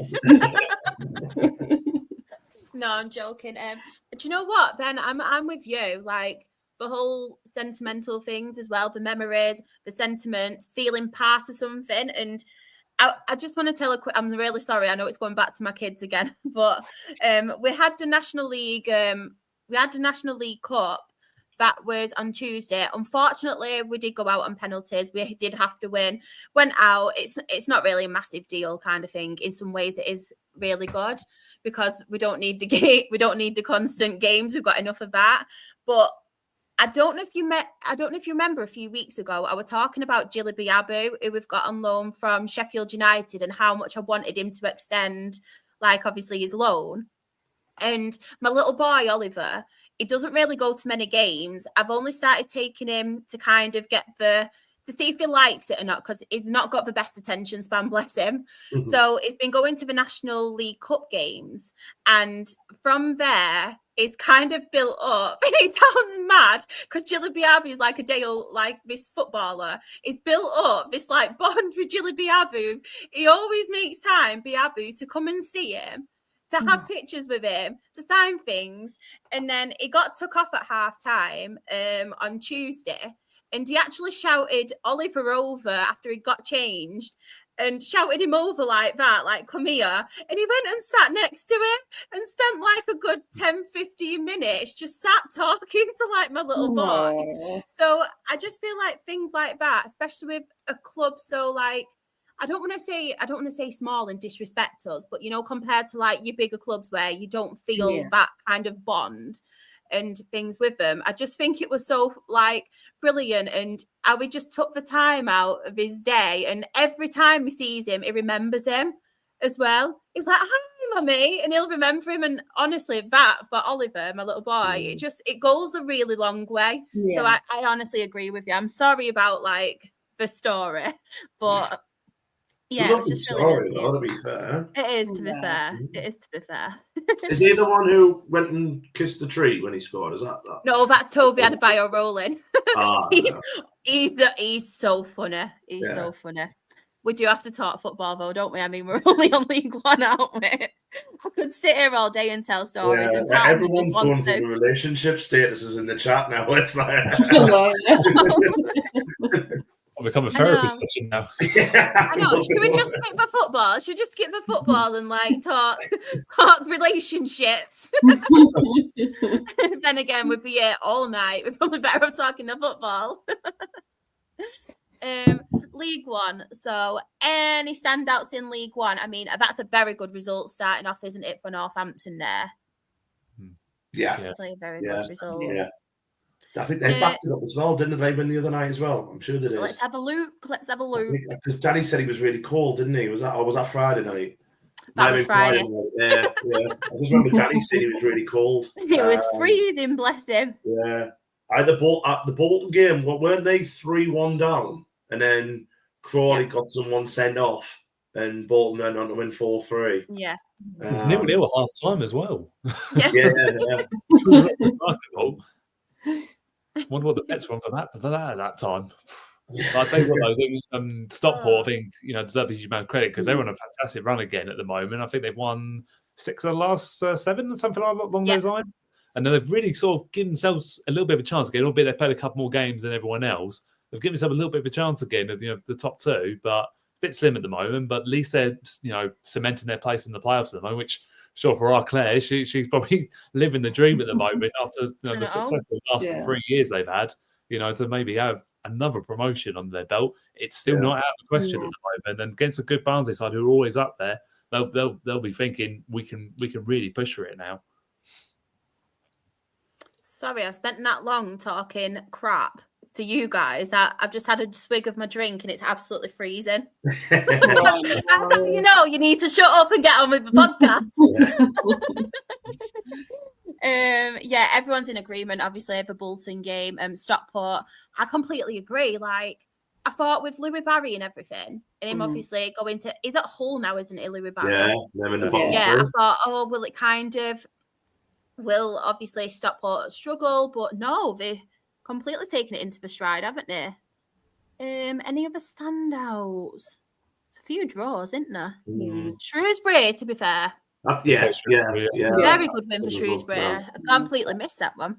Yeah, and another decent result. I know they never won, but another decent result there for Burton against Blackpool. They're fighting really, really hard, aren't they, down there? Yeah. So, another. I think it's 3 or 4 games unbeaten now. So fair play to them. I know I had on my board teams to score Huddersfield and Reading, so that pretty much shows how good of a gambler I am. Not good at all. I think that was the only one. I think I was the only one that think that was the only one that cost us as well. But I think it was only about 3 shots in total. So yeah. But apart from that, it's not really that surprising. Everyone in the chat, though, they do me dirty, don't they? Well, And do you know what? I gave you so much of my love just then, and none of you guys in the chat are giving me any love. Sort yourself out. Come on, guys. I know. I even wore my red lipstick for Valentine's Day. I know. I wore a red top-ish. Well, yeah. I put the red logo. Jen's hair's red, you know what I mean? How about Ben? I know. Not today. And then, obviously, we do have, a very good win for Birmingham, 4-0. Very, very good. What's happening to Peterborough? Gonna say that. They're in big trouble. What is going on with them? They are struggling. And do you know what? Surely Darren Ferguson's job is kind of in jeopardy now, in danger. I know obviously it is the comeback king. He goes for a little while, he comes back, but surely, because they're just sitting above, I'll actually show it now, they're just sitting above relegation. I didn't know they were that far down. Yeah. That'll be disastrous for them if they go down. Massive. And we mentioned before, I know Cambridge look as if they might go down, but your Burtons, your Crawleys, Shrewsbury's proper picking up results as well under Gareth Ainsworth. You're looking at Peterborough thinking someone will catch them, won't they? You know what I mean? Even Bristol Rovers, man. I like Bristol Rovers, but they're struggling down there as well. But what do you do with him, though? Do you let him have the season out, or because obviously he has done a really good job at Peterborough, or do you just sack him and hope someone will come in and get them out of there? That shocked us. I didn't realize all that. It's a tough one, because usually when this happens and they're struggling, they're bringing a new manager, he's the man they bring in. So it's like, bring in for the man that always saves you. Yeah, it's been more times I've had hot dinners. Yeah. I can't see the reason why. Yeah, the trouble is, if you get rid of him now, who'd you bring in? That's the thing. Yeah. At this stage of the season now, I think they've got to put it trust in his experience that he will get him out of it, because this is a man that has brought a lot of success to Peterborough in the past. Yeah. And look, it's not a good position for them to be in at all. Yeah. Like I said, this is a team that are usually in the playoffs every single year in League One. But I'm sure, it's probably not new for him either way, because obviously in the Championship, obviously they've struggled, with relegation. So it's not a new situation for him. But at the same time, it's like to going to League Two, like we were saying, that would be an absolute disaster for them financially as well, because they're a big, one of the bigger clubs in League One. When you figure League One, Peterborough, one of those sides you think of. So yeah, they've got. Although it was a late goal they conceded on Tuesday, they need to find a way somehow. Even just a couple, just 2 wins or so might just take them out of it for a little bit. Because Crawley win the game in hands, they're really in trouble. Yeah. Any other standouts? Good win for obviously Leyton Orient as well, isn't it? Good to back the cup result up, isn't it? To win 3-0. Mentioned like batting them results. Birmingham going out beating Cambridge at bottom of the league, but Birmingham winning 4-0 after it. And they would have been knackered after the Newcastle game, because they put everything in that game. Just to win 4-0, comfortable victory. So fair play to them. Wow. I'm just shocked at Peterborough. I'm really shocked at that low down. Tell you what, though, big credit for Crawley as well. Big win against Stevenage, because they stay in there. I'm gonna bring this back to Maidstone. Anthony Papadopoulos is in the squad on Saturday, doesn't get on, doesn't get in the squad on Tuesday, and we still can't have him. And I'm like, he's been playing week in, week out for us, and he's not even getting in the squad at Crawley now. What is going on? It winds you up. I know that. I feel your pain as well, because Cian Hayes is sat on that Peterborough bench. Yeah. Sat on that Peterborough bench. I'll tell you what, Ben, no, don't make me write a song about Anthony Papadopoulos. Have you ever seen graphic man every time you do the team. What's the nickname? Has gone wrong? What's the nickname at? Papadops.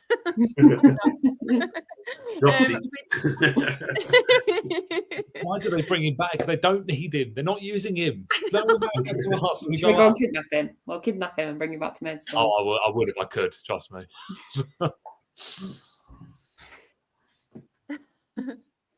I'm just trying to keep up to date with these comments. Sorry. So we have Graham. We have 2 match reports from Graham. Sorry. So he has put his first one. Stevenage at home, brilliant performance from us, and should have won by more. Much better team in the second half, and was best I've seen us play under Nathan Jones. Love that. And then obviously he said about the Peterborough game. So they did win 2-1. Should have won by more. First half, we could have been out of sight. Ref was awful. I don't think either penalties were penalties, but agree with Peterborough red card decision. Did you see Kean Hayes on the bench, Graham? Was it looking sad? Did you say hello? Just please. He's put as well, we are on a fabulous run now. Things have just clicked. Think it's 6 wins in 8 and 1 defeat in 13. We are the late goal specialists. Peterborough were very poor. Yeah. Very, very poor. I would really hope Charlton get in the playoffs. Really do. And late goals is going to get you that far, to be fair. There's going to be teams that will struggle. As Graham said there, they've got Birmingham on Saturday, so that's a tasty one. Simon has put as well, they usually bring, this was about Peterborough. They usually bring Is it Doncaster? Yeah, so we can't do, well, if we could try, but is there any point? Tell you what they could do, though, and I've just mentioned before, as Ben was mentioning about, like, to bring in, you look at, say, a Paul Warne now that, now that he's lost his job at Derby, would that be a thing where they bring him in, like, on an 18-month contract or something, or a 6 months rolling, and possibly. Try and get that out. But they've obviously got some faith in Ferguson, thinking he'll get back out of there. But it's worrying times. I know. It genuinely shocked us that they were that low down. I know, like Sam mentioned as well. I know they have got a few injuries. I think Con Clark may be out injured as well. But like we were saying, it's just mental how, because did they get a playoff?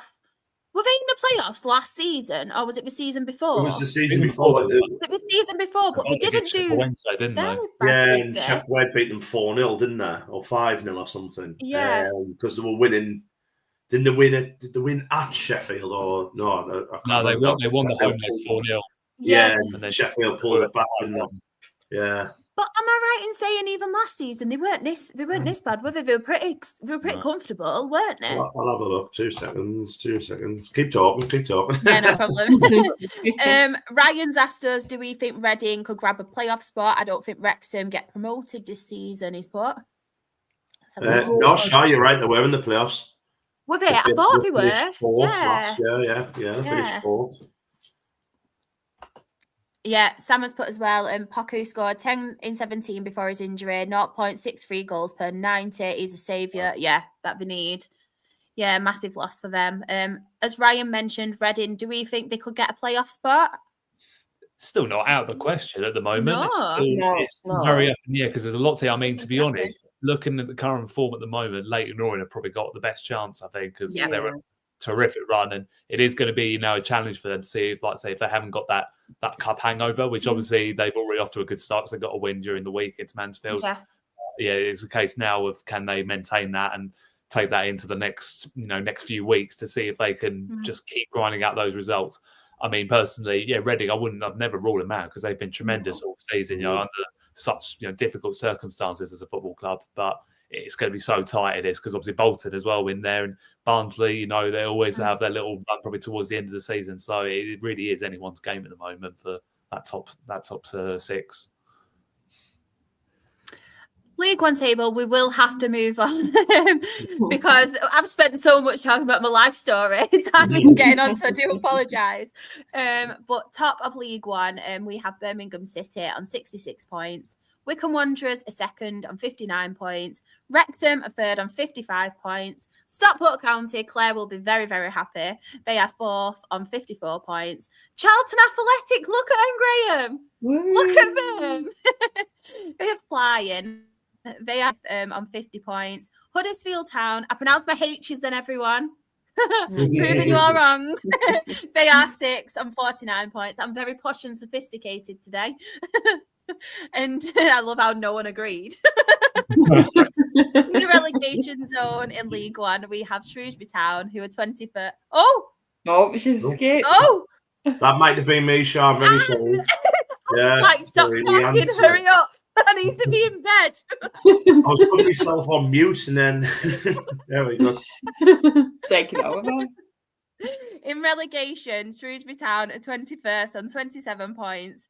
Crawley Town are 22nd on 27 points.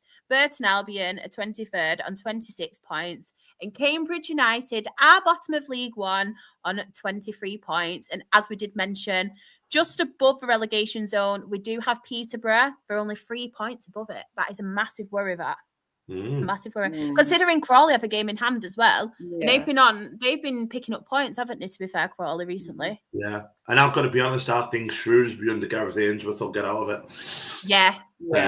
He's just even to be fair, I know Burton, obviously, they're still struggling, but you think when we first were talking about them, and for weeks, to be honest, weren't they? They weren't picking up the points. Again, didn't it? Yeah. But they are, to be fair, they are putting a decent run together and picking up points here and there. So I'd honestly, if I was a Peterborough fan, I'd be really, really worried, especially with their injuries. Yeah. This is for my benefit, I'm guessing.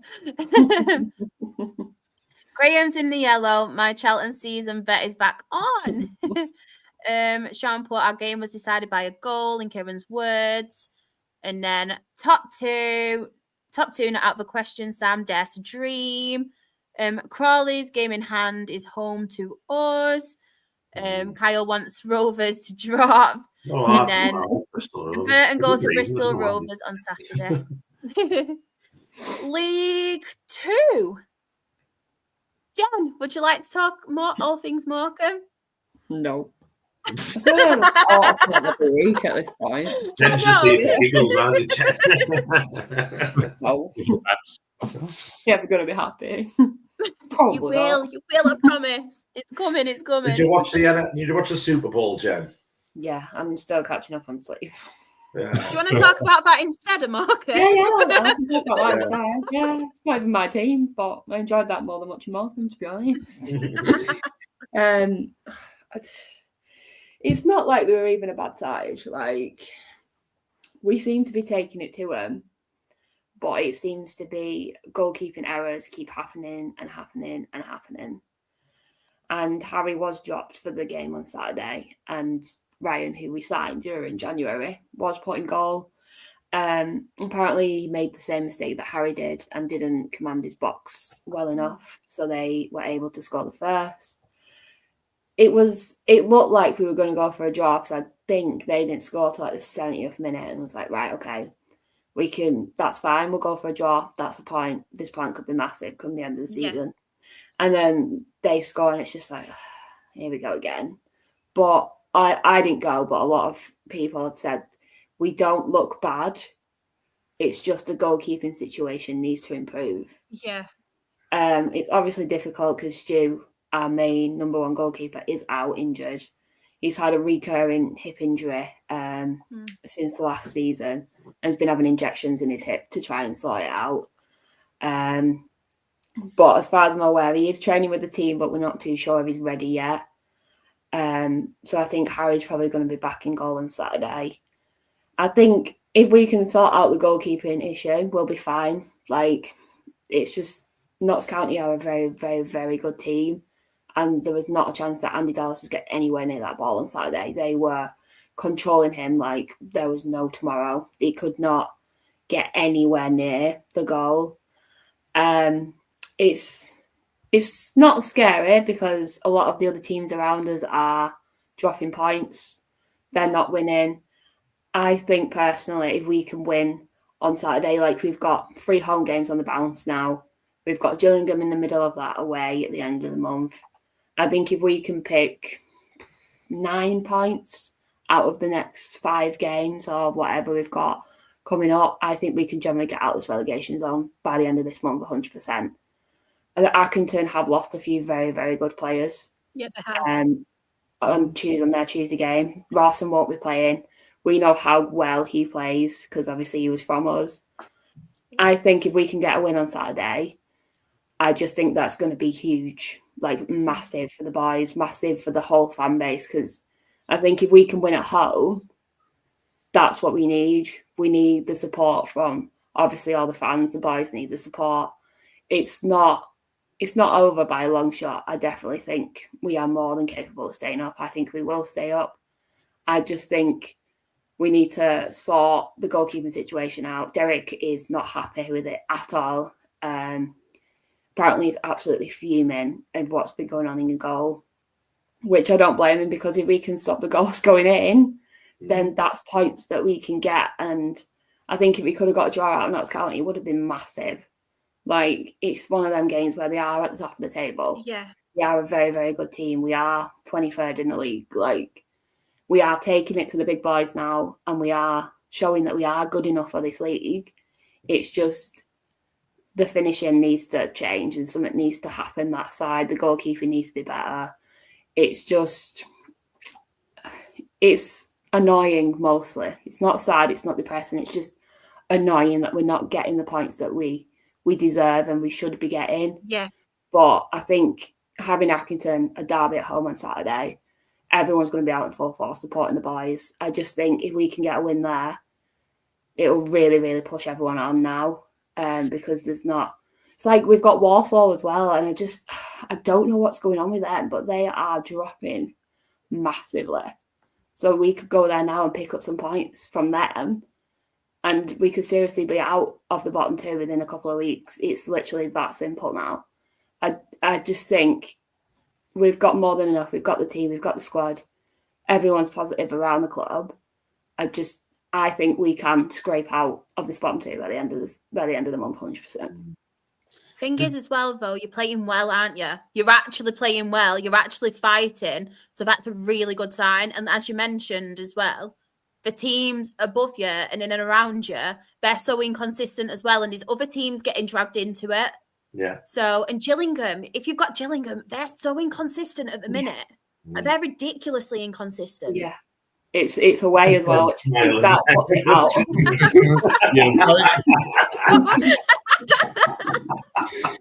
Can Derby next year? Beautiful style, Ben. I think Carlisle are just done for. I agree. I know they've got this big, massive manager, and everyone's like, "Oh my god, he's going to change it." But you've signed like 50 million players in the January transfer window, and nothing's happened. You're still losing games. I generally think it is going to be Carlisle and Tranmere that go down, and that's horrific to say, but if we can scrape out of it, then we need to stay in this league, because if we go down, I think we'll never get back up if it stays as the one up. Do you think Saturday's must win, Jen, like against Arryn, or is it must not lose? Yeah, it's a must not lose, 100%. Yeah. It's a must not. We've still got one game in hand over Doncaster, which we're playing next Tuesday, I think. Yeah. But it's a must not lose. A draw, great.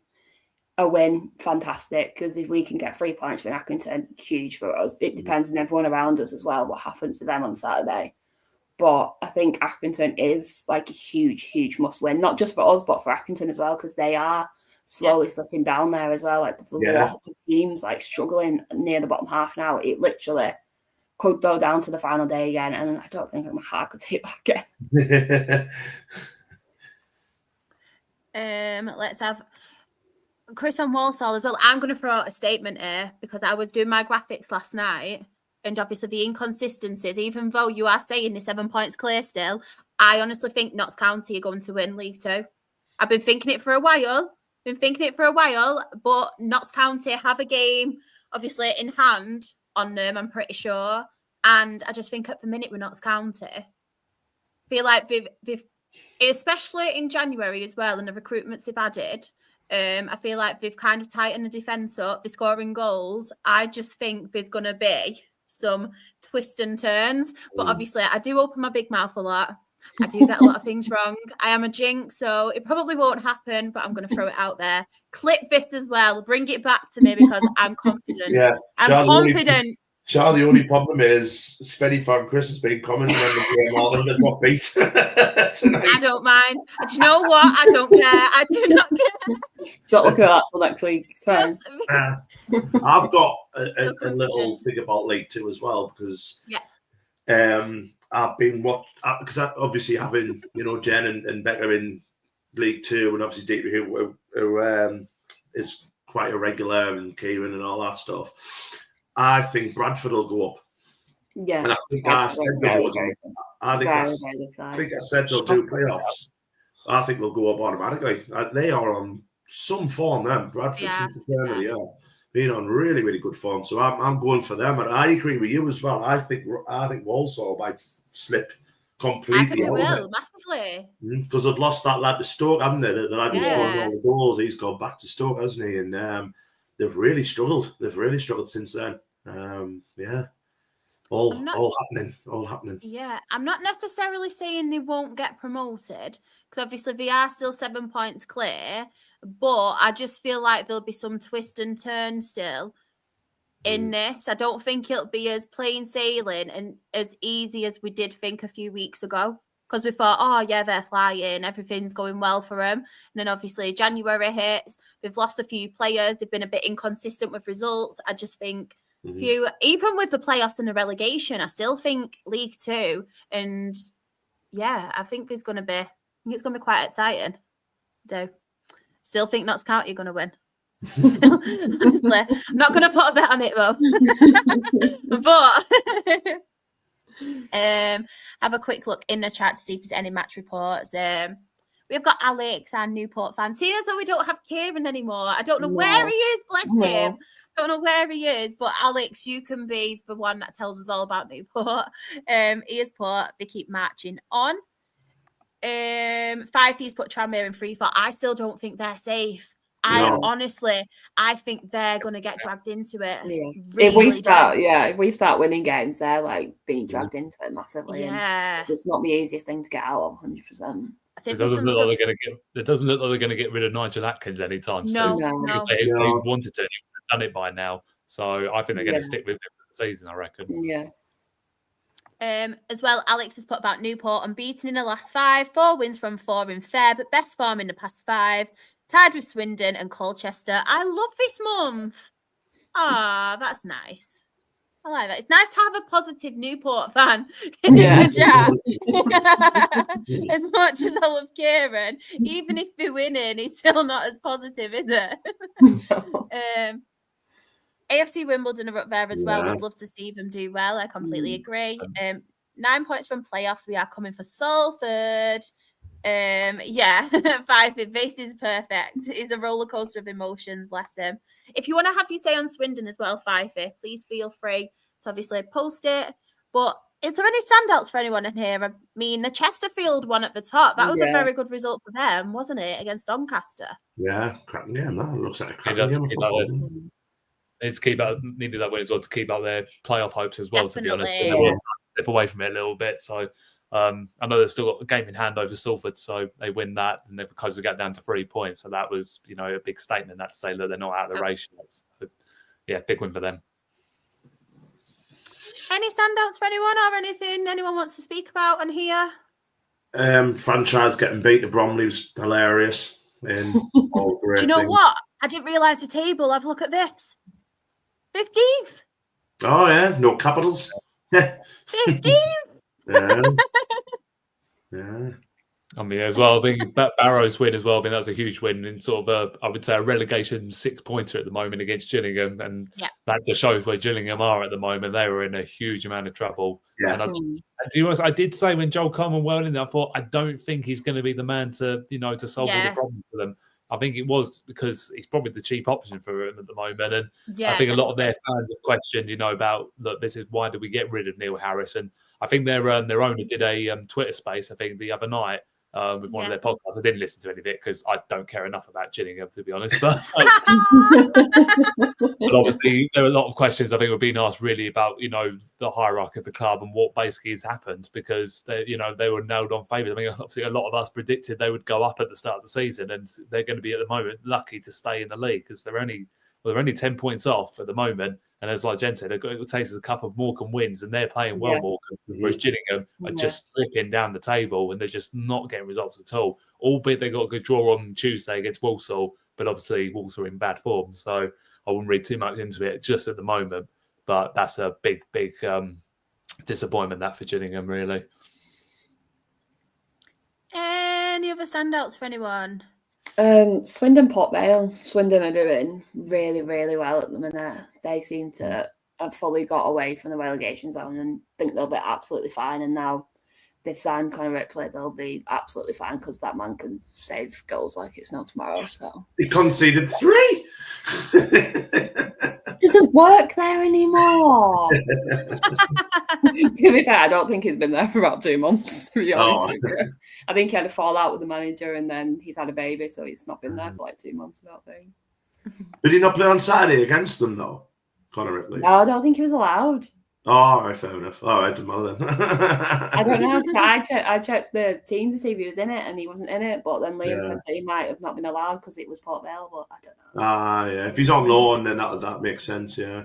I'll take it back then. Up the Conor Ripley. Can I just mention as well, I don't know if anyone's seen it, but Harry McCurd is actually gone, hasn't he, to Bromley.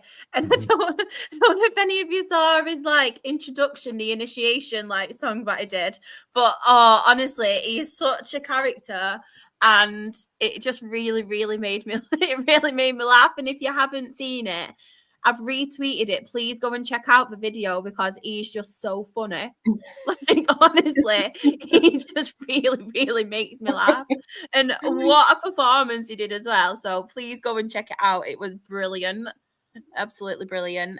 Somebody, obviously, who the Swindon fans in the chat, especially 5B, obviously they'll know pretty well. Yep. Agreement. He couldn't play, yeah. Alex, all due respect, he really isn't. That's about Alex has put Townsend as the best keeper. But 5B is having none of it. He's having none of it. We will quickly go to this one now. So during the week, we had AFC Wimbledon 3, Crewe Alexandra 0, Barrow 2, MK Dons 1. Really good for Barrow, obviously 2 wins. Back to back. Bradford did beat Accrington. I know Rebecca, she was having her say in our group chat, wasn't she? Newport won again, obviously, against Carlisle. Tranmere Rovers 0, Fleetwood Town 0, and Walsall 1, Gillingham 1. Any standouts for anyone there? Or Wimbledon, probably. Hammering Crewe with 2-3-0s in a week. That's not good for them, and they're up there, aren't they? A lot of teams are falling away, aren't they? Getting another win for Bradford. This made me laugh. His shots is the best in Newport, funny. But no, pretty straightforward to be fair, isn't it? Yeah. Not very good, obviously, if you are one of the teams. It's very good for Morecambe in one respect, isn't it? Because the teams that you wanted to lose did lose. So it's very good for you. But obviously, people in that. But even there. Yeah, I was going to say that really couldn't have gone much better for Jen, could it? Me and Liam were sat there just like scrolling pretty fun mob, like checking every 5 minutes just to see what they were. But yeah, it's one of them. Like Accrington, I think had like 9 injuries from that game. I think I read, so I think they've got a pretty bad squad coming on Saturday. So we've got to take it to them from the first minute because if we can get a goal within the first before half time, we could easily win that game. Yeah. Just quickly move on now to the table. So the League 2 table, top of it, we do have Walsall on 60 points. It's obviously going, they've obviously Notts County haven't got the game in hand now. They are second on 53 points. It is a bit different now, the table, but I'll read out the one that I do have. Bradford are third on 53 points. AFC Wimbledon are fourth on 52 points. Doncaster Rovers are fifth on 52 points. Port Vale are sixth on 49 points. Salford City are 7th on 48 points. They've done really well, haven't they, considering how low they were at one point, Salford. And a really good run. And then in relegation, we have Morecambe in 23rd on 23 points. And Carlisle United are bottom of League 2 on 21 points. Yeah. And down. National League North. Ben. Hello. Any standouts for you on here? Well, I can't start this without talking about our team, Needham Market. Exactly. Where on earth did that come from? What happened then? Tell us what happened. Unbelievable. Yeah. 6 goals. Unbelievable. Fantastic. I was over the moon. I was more happy really on Saturday about any other result. I was going through any other league, any other result. When I looked at that, I went, there we go. There's me boys. Out the relegation, hopefully. But then I think they might be back in it again because they lost the other night. But yeah, cracking result for them, to be fair. I know Farsley is struggling, and Neil Redfern decided to leave, didn't he? And they've got David Stockdale as manager now. They have.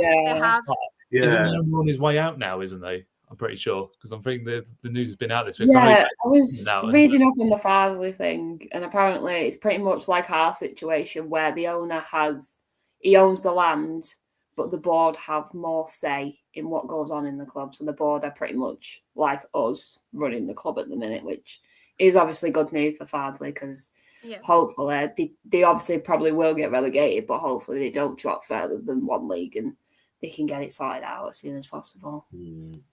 Yeah. As I say, because for them, I think the worry is not about going down, because I think the owner made it clear that they're not a natural National League North club, but the main task for them is making sure they survive and they start next season as a football club. Because I think the boycott, and I think he said in his statement, has stopped. I don't know whether that's true or not. I haven't really been keeping an eye on their attendances, to be honest. But yeah, it's dampening for them. Obviously, it's going to be probably difficult for Farsley for the next couple of months. But in the long run, hopefully, that it'll be the first step for them getting back to, stability as a footbut club, which is what they need, really. So, they've been through hell at Farsley over the years with bad ownerships and that, and they need to put an end to that, because they probably just want to become a sustainable National League North club. But at this moment in time, they just haven't got it. So hopefully that does get sorted out. But it does look like there's positive signs now that it's starting to move in the right direction for them. I will quickly just go to the chat because Chris has sent his 3-page match report. I'll go to Luke first. He's got his standout is South Shields winning against Chester. Very good result. Very good result. Chris, so Hereford at home. It was a very comfortable win over Hereford at Edgar Street. It started off so well on the 17th minute when Ollie Dyson scored from a free kick on the left of the box, and it caught. Where's my page 2? The Hereford goalkeeper off guard to score. And then on the 31st minute, Glenn Taylor scored his 200th goal for Spennymoor. What a player this man is. Hereford made 4 subs at half-time, but really couldn't get back into the game. It was 3 points and a clean sheet. Fingers crossed the Saturday game is on when we face Warrington at home. That's not going to be on. All week, and then I think we're getting snow on Saturday, so that won't be on. Claire as well in the chat. What a result for Radcliffe. Sadly, our pal didn't play. But yeah, what a brilliant result. Our pal didn't play, or what a result that the one. They're in a great position at the moment because they're 1 point relegation and they've still got 3 games in hand over everyone else. So what a tremendous, I think we've said it plenty of times here recently, but what a tremendous job that Bernard and Jono have done there to get him out of that situation when they were looking pretty certain for relegation at one point. Yeah. It is amazing how far it's how quickly it's all changed for them. And I did say at the start of the season, the thing that will do well for them in this league is having that team spirit that they've got, and that every team they've gone to, the management team, they've always built that, and it looks like that's sustaining now. It's starting to come together, and it's not about how you start the season, it's how you finish it. And at the moment they're in for what could be fantastic achievement for them to stay in this league, because it's such a difficult league to stay in, and they're a very small club in that division. Yeah. So hopefully they keep up the form, because I would love to see them stay up in that division for another year. Sorry, I thought I was going to sneeze then. Sorry about that, Ben. I was going to speak, but then I thought, no, I'm going to sneeze, and it just weren't coming out. But yeah, I completely agree. Completely agree. Let's have a quick look at the table. Sorry for any spoilers. Yeah, look. Yeah. Very close, isn't it, that relegation? It's very close. Yeah, I say the bottom is very close. No one's running around, because that's Warrington Town have suddenly been sucked in now. And I mean, they've always been flirting with it, but I don't think they've been in the bottom 4. I don't think that much of this season. So they've really, hit some bad form clearly. Southport as well. They're not safe. Yeah. You think how we were talking, weren't we, at the start of the season, Jen, and saying, they're flying, they're picking up points and stuff. Look at them now. I know. Sad. But that's it. You've got to give credit to some of those teams like Peterborough Sports. I had them down to go for relegation this year. And Same. I mean, the moment, obviously, they've played a lot of games with everyone else, but you wouldn't rule them out completely for a playoff place just yet. I mean, they're very close. They're probably, obviously, theoretically, 2 wins away from staying up in the division because obviously the 50 points is what they need. But, you've got to give them some credit. And I think Darlington as well, they've really shot up because they've been floating around the bottom half of the table most of the season. But, look at them now. They're suddenly within a good shout now of the playoffs. So it's so much to look about. I mean, we mentioned it obviously about in the Championship with Sunderland. I think there's 14 games to go. That's a lot of time for a lot of twists and turns still. 100%. Easily, some of those teams could slip right back in. That's the thing. You just don't know. That's why it's that's why we love this stage of the season now, because it is now time to get to that end. So let's see how it unfolds. I'm more interested in the relegation battle than the title contenders at the moment. So I'll we'll just quickly go back. Any other standouts for anyone on this slide? I mean, Kingsland, good win for them, wasn't it? Obviously against Curzon Ashton. Not one draw. I know, no draws at all. Buxton beating Rushall. That's a great result for Buxton, isn't it? Very good. Huge result as well for Chorley against Kidderminster Harriers. Yes. Kidderminster Harriers is not Agborough is probably one of the hardest places to go in that division. And Chorley, sort of giving themselves a little bit of a chance now with that title contenders, because they haven't been, really in the shout too much in recent weeks. But they've just given themselves a bit of an opening now, because if they can take advantage of their game in hand over Brackley and Scunthorpe, they've got every chance of, really pushing Chester. Oh, do we not like them or something, Claire? I know. What's with the language? You put food in there. This as well. Chris has put Chester have had it is a real thing. We said it, didn't we? It is a real thing. Happened last month. They have they've lost one and had a draw after being on a winning run. It is a real thing, really is. Good win, obviously. I know it was against Warrington, who we did mention are struggling, but Scunthorpe winning again. But let's go to the next slide. So Buxton 1, South Shields 0, Chester 1, Kidderminster 1, Chorley. Not anymore, Claire. They won 4-1 against Brackley Town. She doesn't like Brackley, so she should be happy with that. Leamington, they really needed a win. As I mentioned a couple of weeks ago, they've lost some key players, to be fair, Leamington. So, much needed win for them. Obviously, Marine winning 3-1 against Rochelle Olympic was a very good win. And not Needham Market. What happened? I mean, Hereford beat them 3-0. I don't think that's normal. I don't think that's wholly unexpected, though. Hereford being it was Hereford, and I think it was like 0-0 at half time. So I think it was just an extra bit of quality for Hereford. But Needham have got Oxford at home on Saturday. So that's a big result. Big game. Sorry, chance to get out of that relegation zone. To be honest, I'm just looking at Peterborough Sports. They're doing better than the actual Peterborough, aren't they? Doing all right. Maybe Peterborough should just get Peterborough Sports manager in. Exactly. Looks like he knows how to win a game. Marine have done well last couple of games as well. Haven't they won a couple? So it's proper tight at the bottom, isn't it? As Ben said before, it's going to be so interesting, and that any one of Christ, I mean, as we've said there, Needham against Oxford on Saturday. If Needham win that, they go within 2 points of Oxford, and probably gets them out of the relegation zone again. So, especially when you look at it like how poor Farsley are, how poor Warrington are lately, the other two down there, you think might be able to get out of it. So, it's going to be interesting. We'll have a quick read of the National League North table and we'll move on. So, top of the table, we have Chester on 59 points. Scunthorpe United are second on 58 points. Brackley Town are third on 55 points. Chorley are fourth on 54 points. Buxton are fifth on 53 points. Kingsley Town are sixth, also on 53 points. Kidderminster are seventh on 51 points. And then in the relegation zone, we have Needham Market, who are 21st on 28 points. Farsley Celtic are second on 26 points. Rochelle Olympics of 23rd, sorry, I lost my bearings then, on 26 points. And Warrington Town are bottom of the National League North table on 25 points. And Needham are only bottom by 1 goal, Sharp. 1 goal. Exactly. All to play for. Up the market. Yeah, as Graham mentioned as well, I didn't read it out right. I should have mentioned it as Claire says it. Oh no, that made me laugh. Do you have National League South, Ben? Do you want to talk us through National League South? Can do, yeah. You don't want to, Ben, do you? We'll stick away from that. I think there's other big wins. Enfield Town, they've come about absolutely nowhere they have, and they've now given themselves a real fighting chance of staying in the division.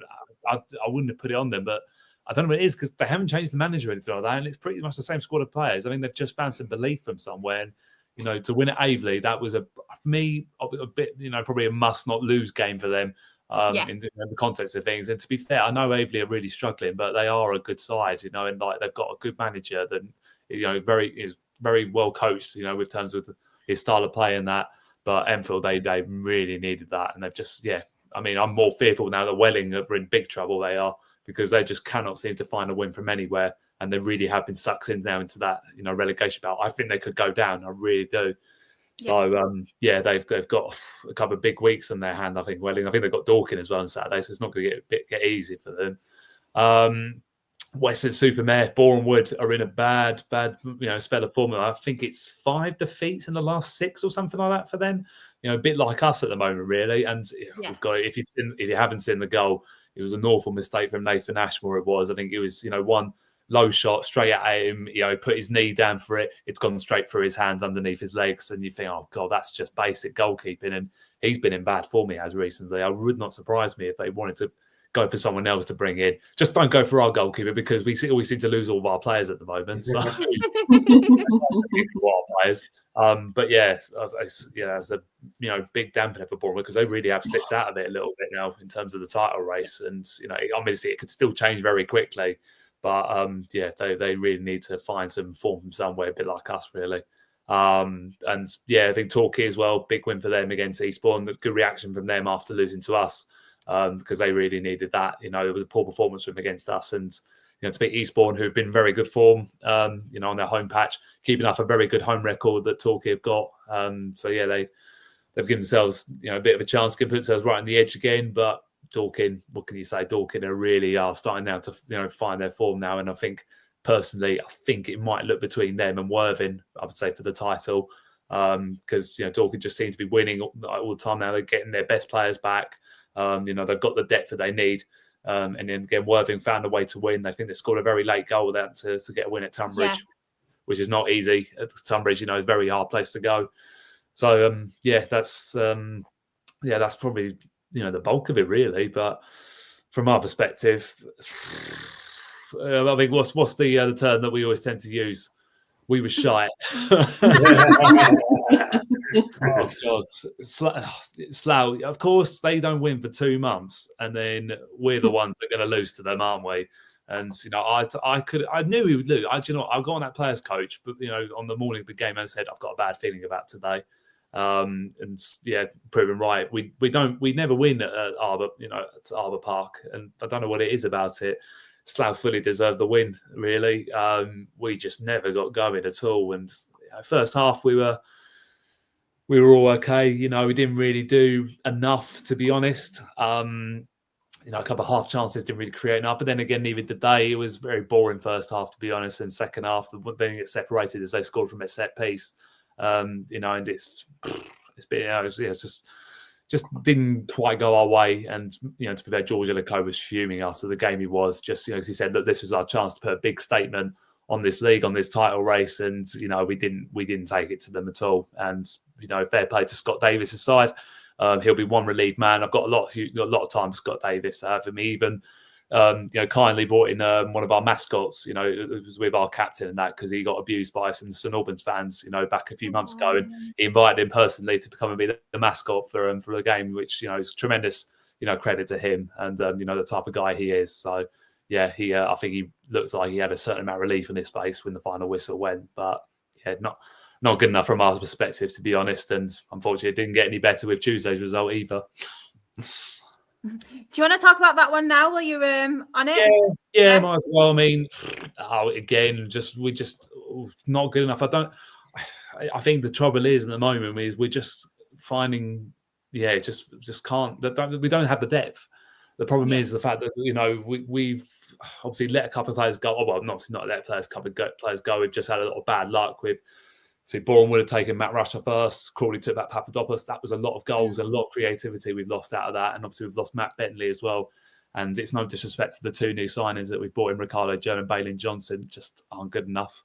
Personally, in my opinion, they've just, we've given them a few games, but we can't seem to create chances at the moment. I'm very worried. I think someone said to me earlier that in our last 7 games, we've only scored 3 goals, and it's just not good enough for where we were. When you talk, if you took me back to that day of Boxing Day at Tunbridge, I thought we've got a great chance of winning the league. If we keep this side together, we could win the league. But I think now at the moment, we really are going to struggle to get a playoff place at this rate. And it is so disappointing and this is where obviously the supporters are frustrated because they want some, ambition from the owners. And, at the moment, we just don't seem to be getting it. And, this is, I do not want us to fade away because we went on a tremendous 18-game unbeaten run. And, Avely come and actually done a job on us on Tuesday night. Albeit, obviously, we mentioned obviously the news that we've had this week, and that I think it did have some effects on some of those players. And I don't blame him for it at all. But it's taken nothing away from Avely. I think they were, they really needed that because they've been in bad form themselves. Obviously, coming back of a terrible result against Enfield. But they scored, and again, I think it was more of a goalkeeping error. I thought because I thought Alexander Jr. didn't come off his line. The chap's been given a free header inside our 6-yard box, albeit not good enough defending. Then we've conceded from a set piece from a corner. It's gone straight across our box. No one's touched it. The guy's just tapped in the back post, and we huffed and puffed. But the shape was just all completely wrong. And we made changes from Saturday, and it just didn't work at all. I don't know what it was about it. We put Riley Courtney. He was the only player that really came out of any credit on Saturday against Slough. Just wasn't in the game at all. It didn't even look like he knew what he was playing, what he was meant to be doing, which was so difficult for him. But we made 3 changes at half time to see if we could try and salvage it. But it just never quite happened, to be honest. I think if maybe we started with that side, I don't think we lose the game 2-0. But I knew full well. I think in the back of my mind, I thought Avely have known to beat us here, the Gallagher, and they're not a bad side. They do work very hard, and I think that's what got them. I think they just wanted it more than us on the night. So Danny Scopes, I think, he's extremely delighted with the reaction he got from his players. And again, it might just give them that boost a little bit to push them out of that relegation battle. It's going to be difficult for them, but that result will give them a hell of amount of confidence now from that, because knowing that they can still compete against the top boys. So unfortunately, it's just been a bad week in total, really, in terms of results for the club. So we've got to find a way somewhere, and we've got a nice little trip to Hemel Hempstead on Saturday. Emil, they've rejuvenated, and do you know what? It's going to be much tougher than it was on Tuesday. So the players need to, really get their act together, because if we don't get a result on Saturday, I could really see us slipping away a little bit. And it's not a must win. It's a must not lose. I think personally, we've got to find a result where to get us back on track, because we're in a bad place at the moment. You think we were 3 defeats going into January, and we've now lost 4 in the last month, and it's not good. If you want to go get in the playoffs or go up and get into the National League, then you need more than that. And the players will know it, I'm sure, and the management team are working so hard on it. But it's a tough time at the moment, really, for the club. So hopefully it'll turn around. You're going to beat Emil. I know it. So. And again, I jinx people. Emil are going to batter you. There you go. It wouldn't surprise me. They have done us a couple of times, I think. No. I'm trying to jinx them. I see. Reverse psychology. I got it. I'll jinx them because I'm not very good with my predictions. Yeah, I know. We will go to obviously the midweek fixtures. Any other standouts on here, Ben? I'm just going to have a drink of water because I've got a bit of a tickly cough. Well, I mean, a big win for St Albans against Slough. Again, I think they got quite a late goal in that game, and they needed that to sort of keep in the pack with Welling. They still have a couple of games in hand over them, so again, they've got themselves a little bit of a chance. Good win for Salisbury, actually. West Ham, we haven't talked much about Salisbury this season, but to go away to Western-super-Mare on a Tuesday night, I know obviously it's not that far for them to travel. Western have been fairly good at home recently, and this season. But Western just can't. They're just very inconsistent. Like, I think that's the thing. Those teams that were at the top of the division are just starting to go out of form a little bit now. And Western are one of those sides. I mean, I would really back Hampton to have a really good crack for the players. I know, albeit they lost to Eastbourne, but they're certainly within that shout. But I think the result of the night, obviously, bar Rapley's win over us. Enfield beating Welling again. That was a massive 6-pointer. That they couldn't lose that game. Enfield and Welling, if I was Rod Stringer right now, I'd be looking over my shoulder and going, "Oh crap, we're in big trouble here," because they were not really near it at one point. They had a fairly good start to the season, and then now I couldn't tell you the last time they won. I don't think they haven't won for a while now, and they're only I think it's 2 points above relegation now, and teams have got games in hand over them, so they are in big trouble. Like I said, Dorking, are fighting for that top spot, and they're not going to come and roll over for Welling at this moment in time. They're going to come there and they're going to take the game to them. And if Dorking are on it, I could see it being 3 or 4, to be honest. So it is a difficult one, but it's been very straightforward. Actually, Bath as well. I know Weymouth are really struggling, but Bath, scoring 3 goals away from home against Weymouth is not easy. And Scott Wilson got in a couple. I've always said if Bath are to do well, they need to rely on their main man, which is Scott Wilson, experienced striker, good at this level. There was fantastic 3 points for them. And I'm pleased with Bath as well, because they're a club I really do have a lot of respect for in this league. They're a good club. So I do hope they stay up, and they've got a little bit of a gap now. I think it's 8 points now. They are clear of relegation. So they're in a good place again. So apart from that, really, I mean, obviously again, Bournemouth losing to Hornchurch. Didn't see that one coming. So no, and what is it? Honestly, your teams are picking up some great results from somewhere. The only problem is with the Hornchurch one, we can't talk about it, can we? No, exactly. What happens in Hornchurch stays in Hornchurch. I've still got to go there this season as well. I'm not looking forward to it, I can tell you. But their fans, I think, are getting a bit frustrated as well, because they've got a National League team and they are struggling. They've just picked, dropping points against sides they really should be beating. And Hornchurch are one of those sides. I know Hornchurch is a difficult service to play on, but I would have expected Bournemouth to get something, even if it was a draw, not to lose the game. They have a 5G, don't they, Ben, at Hornchurch? It's a 5G pitch or something. Well, it is a proper grass pitch and everything like that. But it's just you've got the athletics track around it. It's a very odd ground, it is, but they do use it to their advantage. Hornchurch, they've got a good support base behind them. They do make it difficult for you.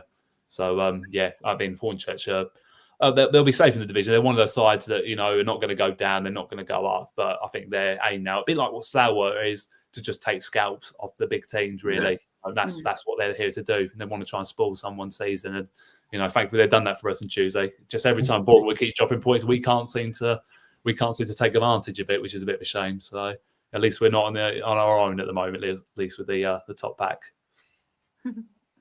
We'll have a quick look now at the table. So top of the table, we do have Mark White. Sorry, I had to get him in there. Mark White, Dorking Wanderers on 62 points. Worthing a second on 59 points. Eastbourne Borough a third on 58 points. Torquay United a fourth on 56 points. Boreham Wood are fifth on 55 points.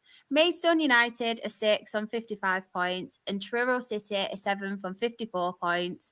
And then in the relegation zone, we have in 21st, Enfield Town on 29 points. St Albans City are 22nd on 25 points. Averley are 23rd on 23 points. And Weymouth are bottom of the National League South table on 19 points. I know there's obviously been a few comments in the chat regarding something that you did want to mention, Ben, and we do have a slide that we put together. Oh, that's nice, that one here. Obviously we've had some awful news this week at the club. With the passing of Devonte Aaron-Sibia, who was with us last season, aged just 26 years old, absolutely no age at all whatsoever, really quiet lad. Wasn't a man of many words whenever I interviewed him. He was one of those who sort of done his talking on the pitch. He was a man full of, potential, real talent, could have really pushed on as a footballer. And I think he's just, it hasn't gone his way for one way or the other. It was really tough to take. It was one of those you had to read it through a couple of times. When I saw when Sam Cox posted it, that's where I found out. And I thought, it's like, is that actually genuine? Because it was just a massive shock to everyone at the club. In hindsight, it felt like Tuesday didn't feel right to play. Personally, I know it's easy to say because we lost the game, but it just didn't feel right because obviously a lot of those players, knew him, were teammates of his. And tell you what, I was actually a bit emotional in the minute silence because he's someone I got to know quite well last season. He was a lovely lad. He was, old Devontae, and it's still unclear yet as to the cause of his death yet. I think that'll probably come in due course. Obviously, once the family have had time to grieve and everything like that. And I feel so much for the family because his dad Andy used to come to he was a big regular to our games. He was all the time.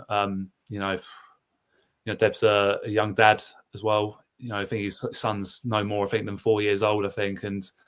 Knowing in fact he's not going to have a father figure, it just that was the most upsetting thing for me about it.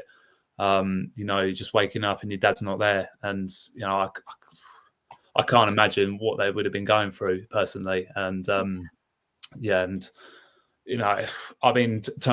put in the response that it's had. It's been very overwhelming. We've obviously I think a lot of people have seen the GoFundMe page for. His family. I think the last time I checked, I haven't checked today, but they've raised about £15,000 for his family, which is absolutely incredible. And a lot of our players, and ex-players and teammates he's played with over the years have all chipped in for him. It's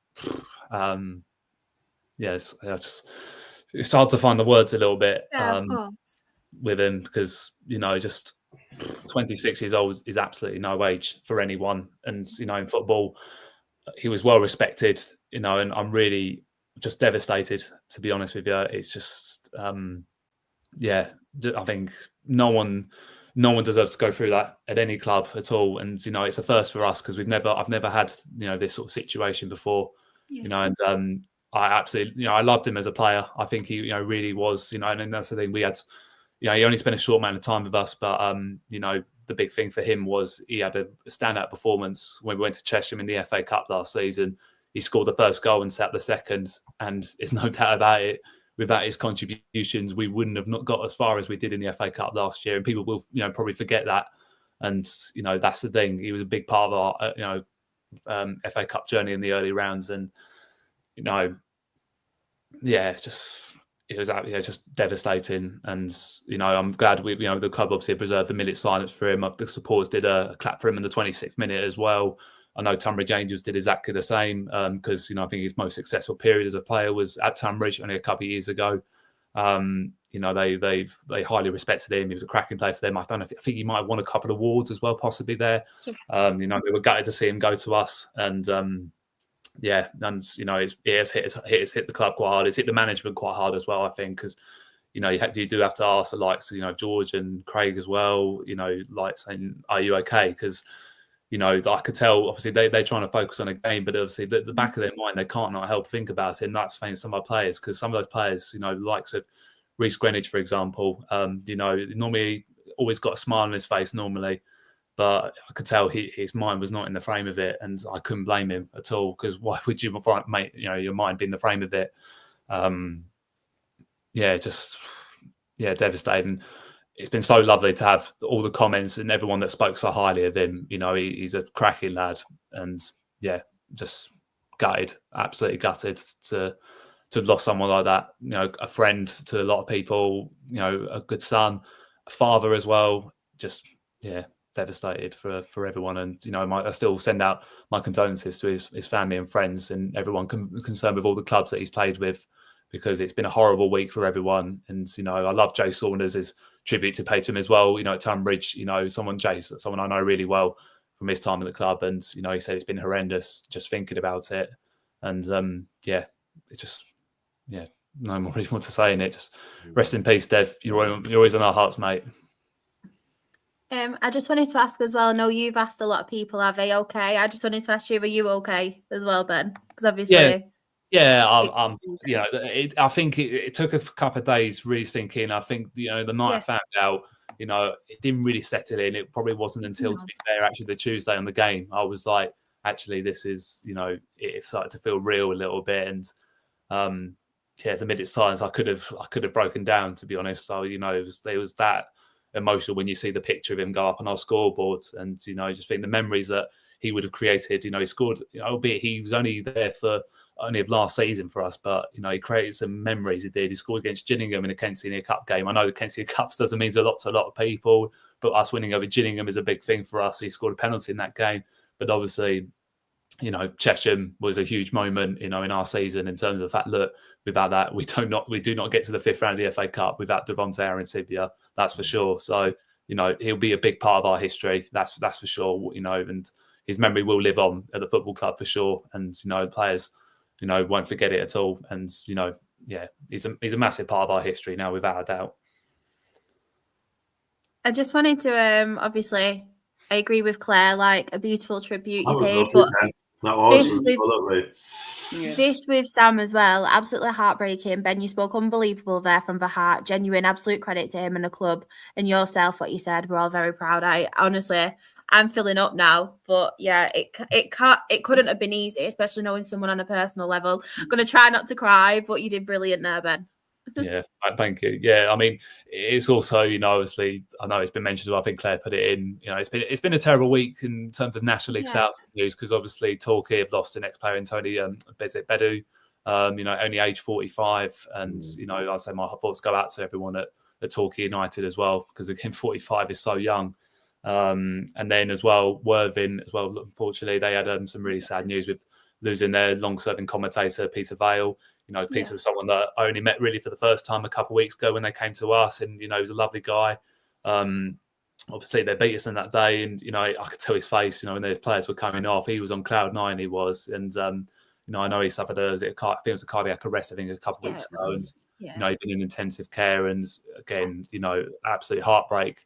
Because he was someone that was so well respected at Worthing, and not John. That's the thing, you can see how much he meant. And that's why you love non-league football, because they really appreciate the volunteers that help out that club. All those players were absolutely heartbroken, and obviously the owner as well has spoken out about it, and they paid a lovely minute's applause they did for their game against Torquay on Tuesday. So again, condolences go out to his family and friends, and obviously everyone connected with Worthing Football Club, because it's been a terrible week. But then again, this is where football tends to unite, and these sort of things, don't they? We've seen it so many times in the past. You put all your rivalries aside. These obviously has happened to all teams that are all chasing the same thing, which is promotion. But there's that mutual respect. When something like this happens, everyone tends to back each other and be there for each other. And it's been tremendous. The support we've received from other clubs as well, with Devontae, and obviously the same they've done for, the previous clubs played with the likes of Tunbridge, Braintree,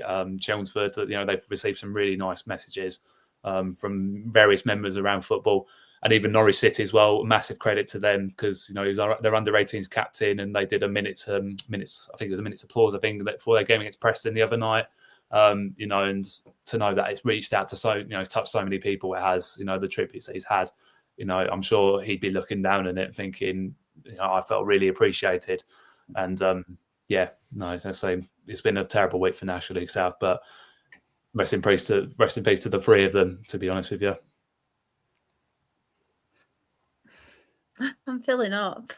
Sorry. It's fine. It's fine.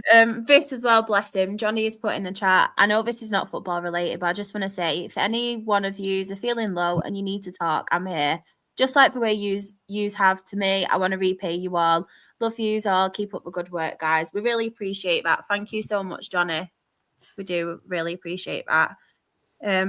Right, last but not least, I'm not particularly fond of this league right now. I'm going to tell you, because do you know what? I'm going to talk about it first. Last week, I said those words.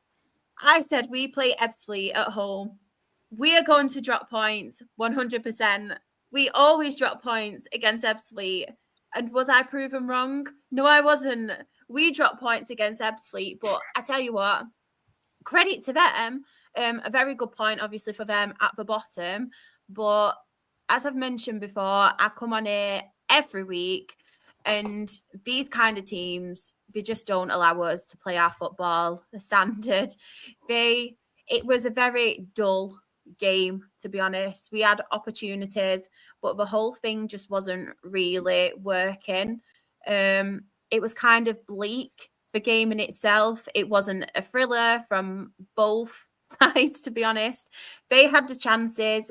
Sam Waller, obviously, in net for us, saved a couple of their chances. As much as they did have a few chances, I was never really scared of them scoring them. I think we did have it under control.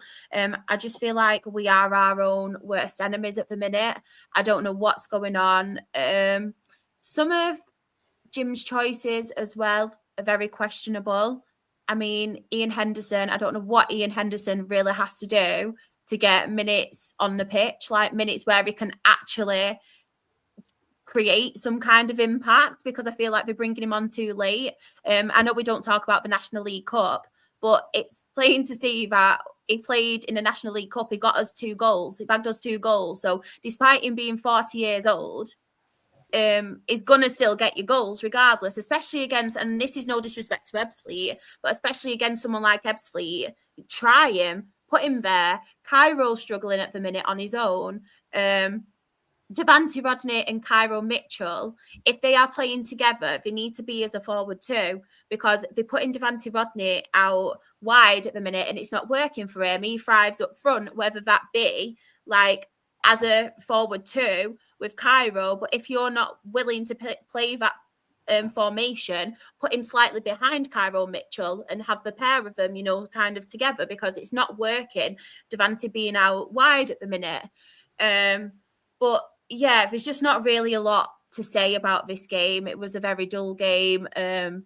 We had chances here and there, but I don't even think necessarily we deserved to win, to be honest. I think they did completely deserve a point from that. I don't think we were good enough. We've shown recently that we do have chances, we do have glimpses, but we are a very frustrating team. I feel like we just need that something to kind of click.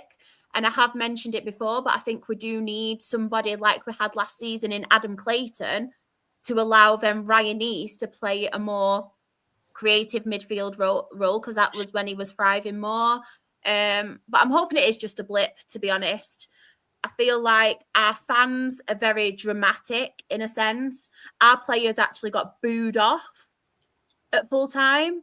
And I'm sorry, like, why are we so entitled right now? I get it. That performance was nowhere near good enough. The Oldham performance, I was so frustrated. We were nowhere near good enough. But to boo a set of players off when, I'm going to bring it up as proof, right? When you've had problems with the pitch, we haven't spent a penny, I get that. We brought good players in. We're in a process. I get it. At the minute, it's very frustrating. I am not enjoying the football the last couple of games. But come on, we are 8th in National League. We are 3 points off being in that playoff position again. We are in the quarterfinal, of the FA Trophy as well. Like, why should Jim McNulty and his players be booed off at full time? Yes, Ebbsfleet are at the bottom, but how many times do I come on this podcast and say, us and Ebbsfleet, they are our bogey team. We have played them. We have never won. I just don't get it. And for a club like us to be so entitled, so shortly after we've been taken over, we nearly went out of business. Like, a while ago, we might not have had a football club. So why are we now booing off these young lads? Like, why? Why? I've just never understood why anyone boos any team off. It's like, oh, that's going to make them play better, isn't it? You know what I mean? Exactly. I just don't understand it. Yeah, I don't care how bad the team is. You'd never, ever boo the players. But especially when you've just been took over, you're in a process of building something here. Yeah, the last couple of games have been frustrating, but the game before that, we absolutely battered someone. Yeah. We absolutely battered Yeovil. And Yeovil, to be fair to them, are a decent side. Yeah, they're dropping points at the minute, but they're a decent side. How can we go from that? Yeah, the last two performances, Oldham, we should have done better against Oldham. Like, it was a derby game. It was your chance to kind of show something, show some fight about yourselves. We didn't. Like, and then this game we didn't also, but don't boo off these young lads. And what topped it off the most for me is I'll come on here and I'll stand up for Kyron Gordon. I think he's been magnificent this season. He's a 21-year-old lad. He stepped up to be captain when our captain's obviously out for the season. It's been confirmed now, even though he's had surgery, he's out for the season. It's not quite going as well as planned with Ebanks Landell. But he's stepped up. He has been a key member of this team for us. He's been brilliant this season. When he's coming over to clap our fans and they're telling him to, I won't say it, but they're telling him to like F off and this and is this, is that. I'm sorry, I'm not having that. Like, when did Rochdale fans, why are we allowed to be so entitled? I'm not having it. And I'll get grief off this because there's a set of Dale fans who'll come and give me grief on Twitter or whatever. But I've been watching, yes, you might go home and away now, which is absolutely magnificent. Your support is brilliant for the club. But don't come at me and say, you don't do this, you don't do that, you're talking this and that. When I've been going to games, I have seen us when we have been crap. Like, there's been fans in the past, like older than me, who have seen it when we've been rock bottom. Our rock bottom was last season when we could have gone out of business. So why the hell should them players deserve to be booed off? Like, why? And Jim out, Jim this, Jim McNulty. Jim McNulty, it took us to just missing out on playoffs last season. And this season is not over yet. We're in a quarter final and we're 3 points off playoffs. And we came in hand. What do you want? And who are we going to attract? I'm sorry. If Jim McNulty goes, who are we going to attract? Yeah. Sorry. Yeah. I feel like I had an ant rant, but it just annoys me when the team get booed off. It pisses me off. No, but this is the thing. Is like, you know, you're in such a difficult league where everyone fights for every single point. Like I've always said, National League is the most difficult division, I think, you know, in English football because of that. You know, two teams only go up. You know, and that's the thing. There's so many ex-football league teams that try to get back up, and the fact that you're even in that, you know, role. That I said after all the off the pitch issues, you know, you had last season and even this season with the actual pitch. Like I think, like, as everyone's had to have a bad day at the office. That's the thing, because the main thing is didn't lose the game against Ebbsfleet. I mean, obviously, I'd get the frustration had you lost the game to them because obviously it's been awful, but it's still a point. It's not a disaster, you know, and that's the thing. Like, look, Ebbsfleet, to be fair, you know, they managed to, you know, pick up a few more draws recently. That's the thing. Like, they're definitely not playing as bad as they were about 2 months ago. Now, Josh Wright seems to have, you know, got them, you know, like, at least something out of them. They're sound out of them now. Don't get me wrong, they're still going to go down without a doubt. There's no question about it. But at the same time, now, a bit like I've said in, you know, the National South, teams are looking for scalps, and Rochdale will be a massive scalp to them. I know they've done it in the past, obviously, with Phil Cousin. I've always been that genuine belief, you know, of bogey teams because we've got our bogey teams we've always played against. Torquay, we always beat them, but Solihull, we never beat them. That's the thing; it does happen. So I think, look, when you look at it, that's the thing. I would swap our position right now for Rochdale. As thinking in the quarterfinal, 2 games away from Wembley, you know, 3 points off playoffs with games in hand. And you think you win those, then you're right in the mix. I don't get it at all personally. So, you know, I would say keep doing what you're doing, Jim Noe, because you know, I think for what he's had to put up with in the last few years and that, I think it's fantastic how he's still managing to get results there. So I think he deserves more credit than what support maybe some supporters are giving him. Honestly, and I don't want to sit here now and say to you all, it sometimes doesn't deserve to be questioned, because I've come on here and I've said I think sometimes his decisions can be quite poor, especially in-game management and his substitutions. And that's just my personal, like, what I think kind of thing. And I think sometimes they'll bring players on too late and they can't really create that impact.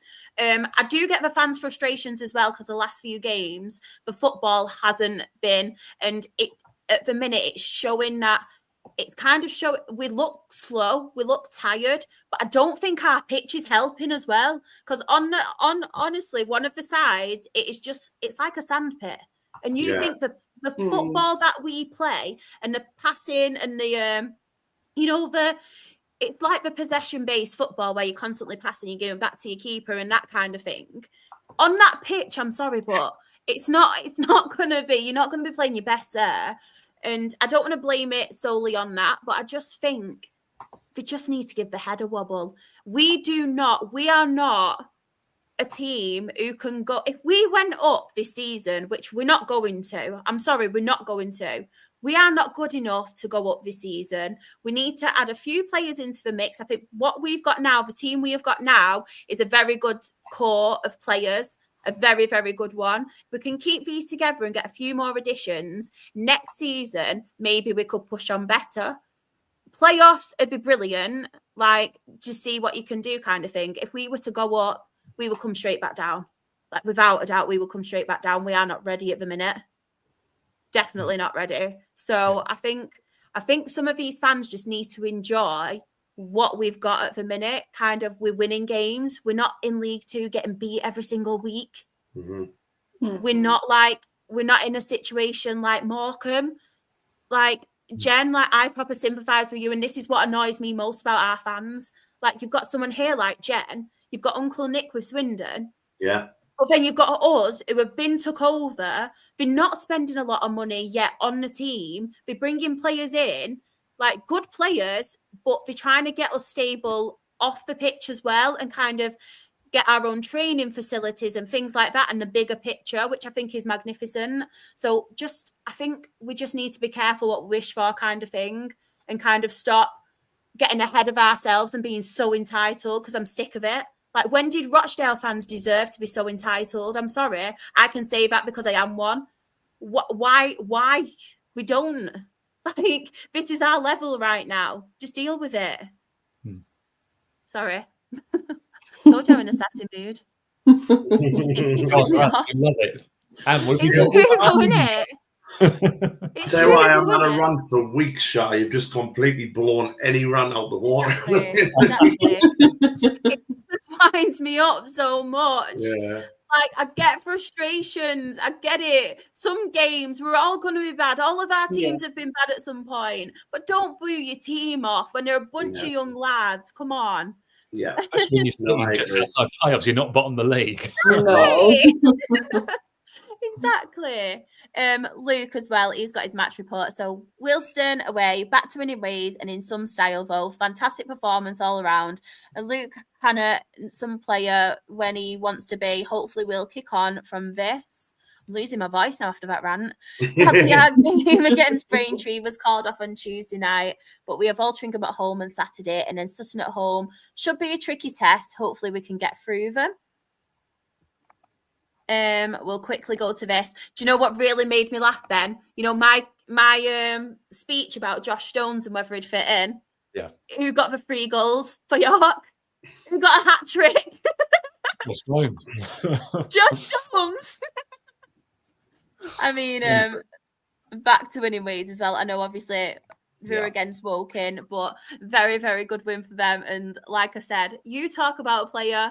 We kind of say, does it happen? Will it happen for him? And then we go and prove it. Must be Neil Ardley's first defeat actually at Woking, because I'm pretty sure he's been unbeaten to that point. And that's the thing. I think that's a tremendous win for York, because you know they've suddenly just been rejuvenated. And that's the thing, it is that new manager bounce, I guess, in this case. But you know, that's the thing, for a 3-0 victory over against a side that have been very hard to beat. I would have seen Woking getting a draw out of that, to be honest. But yeah.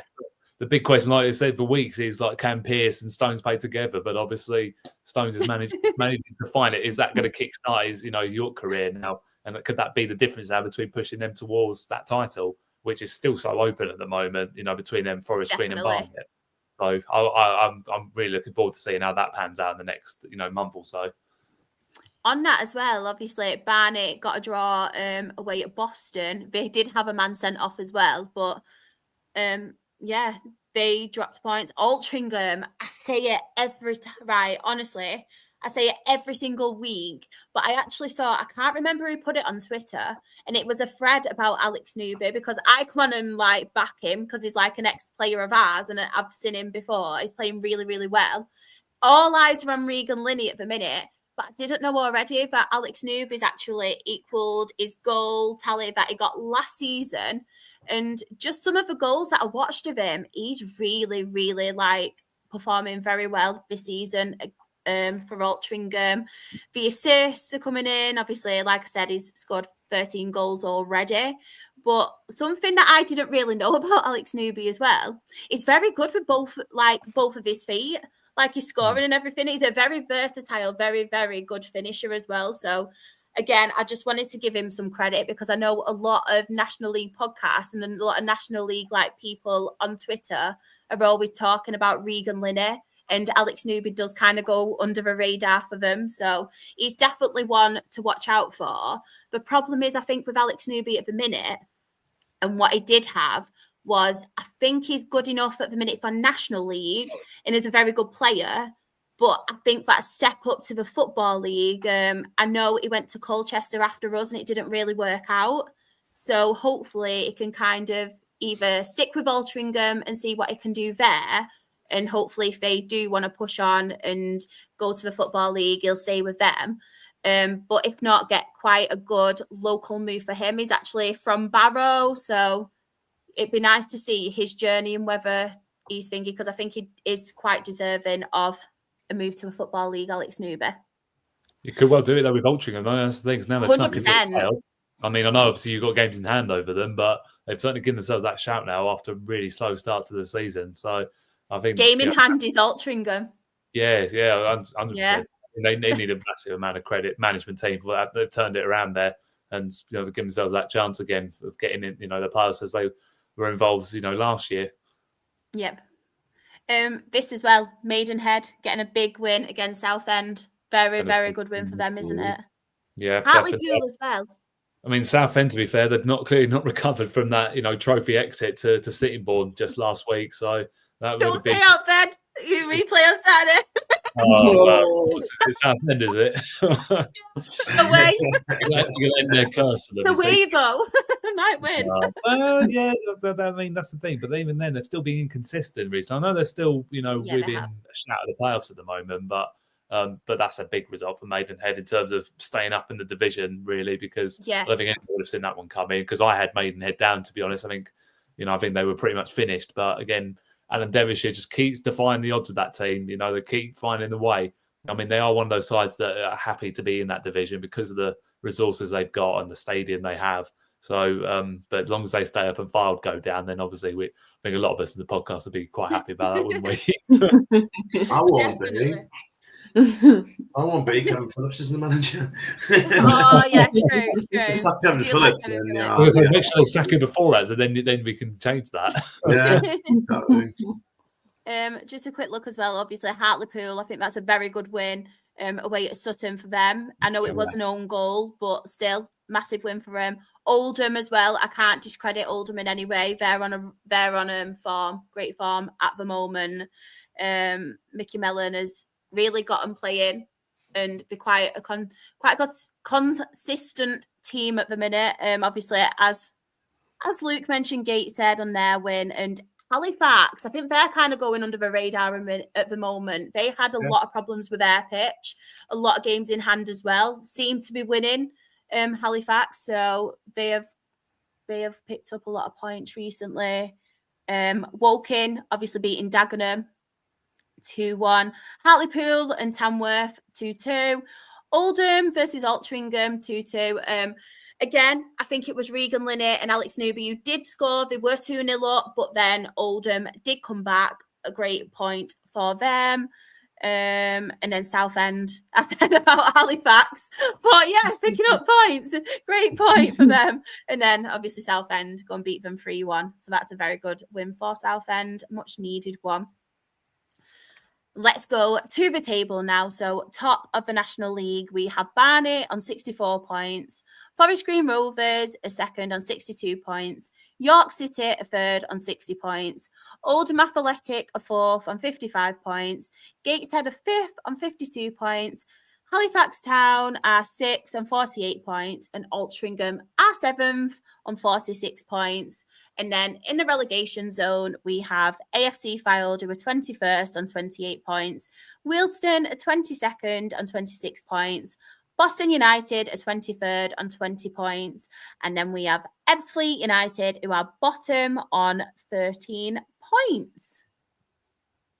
That is the end of the football chat. My throat is killing me now. Absolutely killing me. Oh. But yeah, we did say we're going to try and make it a pretty quick one. It wasn't that. Far from it. End up being one of the longest ones of the season. I know. But to be fair, we covered a lot in every league, didn't we? It was quite a good one tonight. But Anne, where can everybody find you? I was going to say for your rants, but that's me now. Yeah, I'm at Ant_Waterson on Twitter and Blue Sky. You can also find us at Howeer Pod, which is the only Sunderland fan dedicated podcast to Sunderland women. Good at the lasses who play London City Lionesses on Sunday. Oh, and well done the lasses for getting into the quarter-final of the FA Cup. They're playing Manchester United on March the 9th, which is going to be great. So well done, lasses. Ben, where can everybody find you? You can find me on Ben Stones FC1 on Twitter. Yeah, hopefully some more positive tweets to come out of the club in the next couple of weeks and no more losses. So, yeah, that's if you want to catch me with any tweets, and that's the place to go. Jen? It's Jen Hunt _ on pretty much all social media platforms. You can find me there, here, there, and everywhere. I love that. And if anybody does want to find me, I am SharXRAFC. That is on Twitter. That is on TikTok now. Yes, I'm a TikTok sensation. Well, I'm getting there. I want to get cool and down with the kids. And I'm on Instagram as well. That is the same. My Her Game 2 stuff as well is Rochdale HGT. But we are the Absolute Football Podcast, and we did win Best New Content Creator at the Football Content Awards. Woo! We are Absolute Ball Pod on Twitter, on YouTube and Twitch. We are Absolute Football Podcast. On TikTok, we are Absolute Football Pod. On Instagram, we are Absolute Football Podcast _. On Blue Skies, we are Absolute Football. And then on Facebook, we are the Absolute Football Podcast. On a Tuesday now, we are Absolutely Premier League. On a Wednesday, we are Absolutely Women's Football. And then on a Thursday, you can catch us, Beaver, me, and Jen, Ben, and the rest of the crew. We are talking Absolutely Lower League, and we cover the EFL Championship, League 1, League 2, Vanarama National League, and the Vanarama National League North and South, FA Cup, FA Trophy, a little bit of everything. But I just wanted to say thank you to each and every person in the chat as well. Hope you all have a lovely weekend. Hope your teams win. And ta-ta for now. Bye, everyone.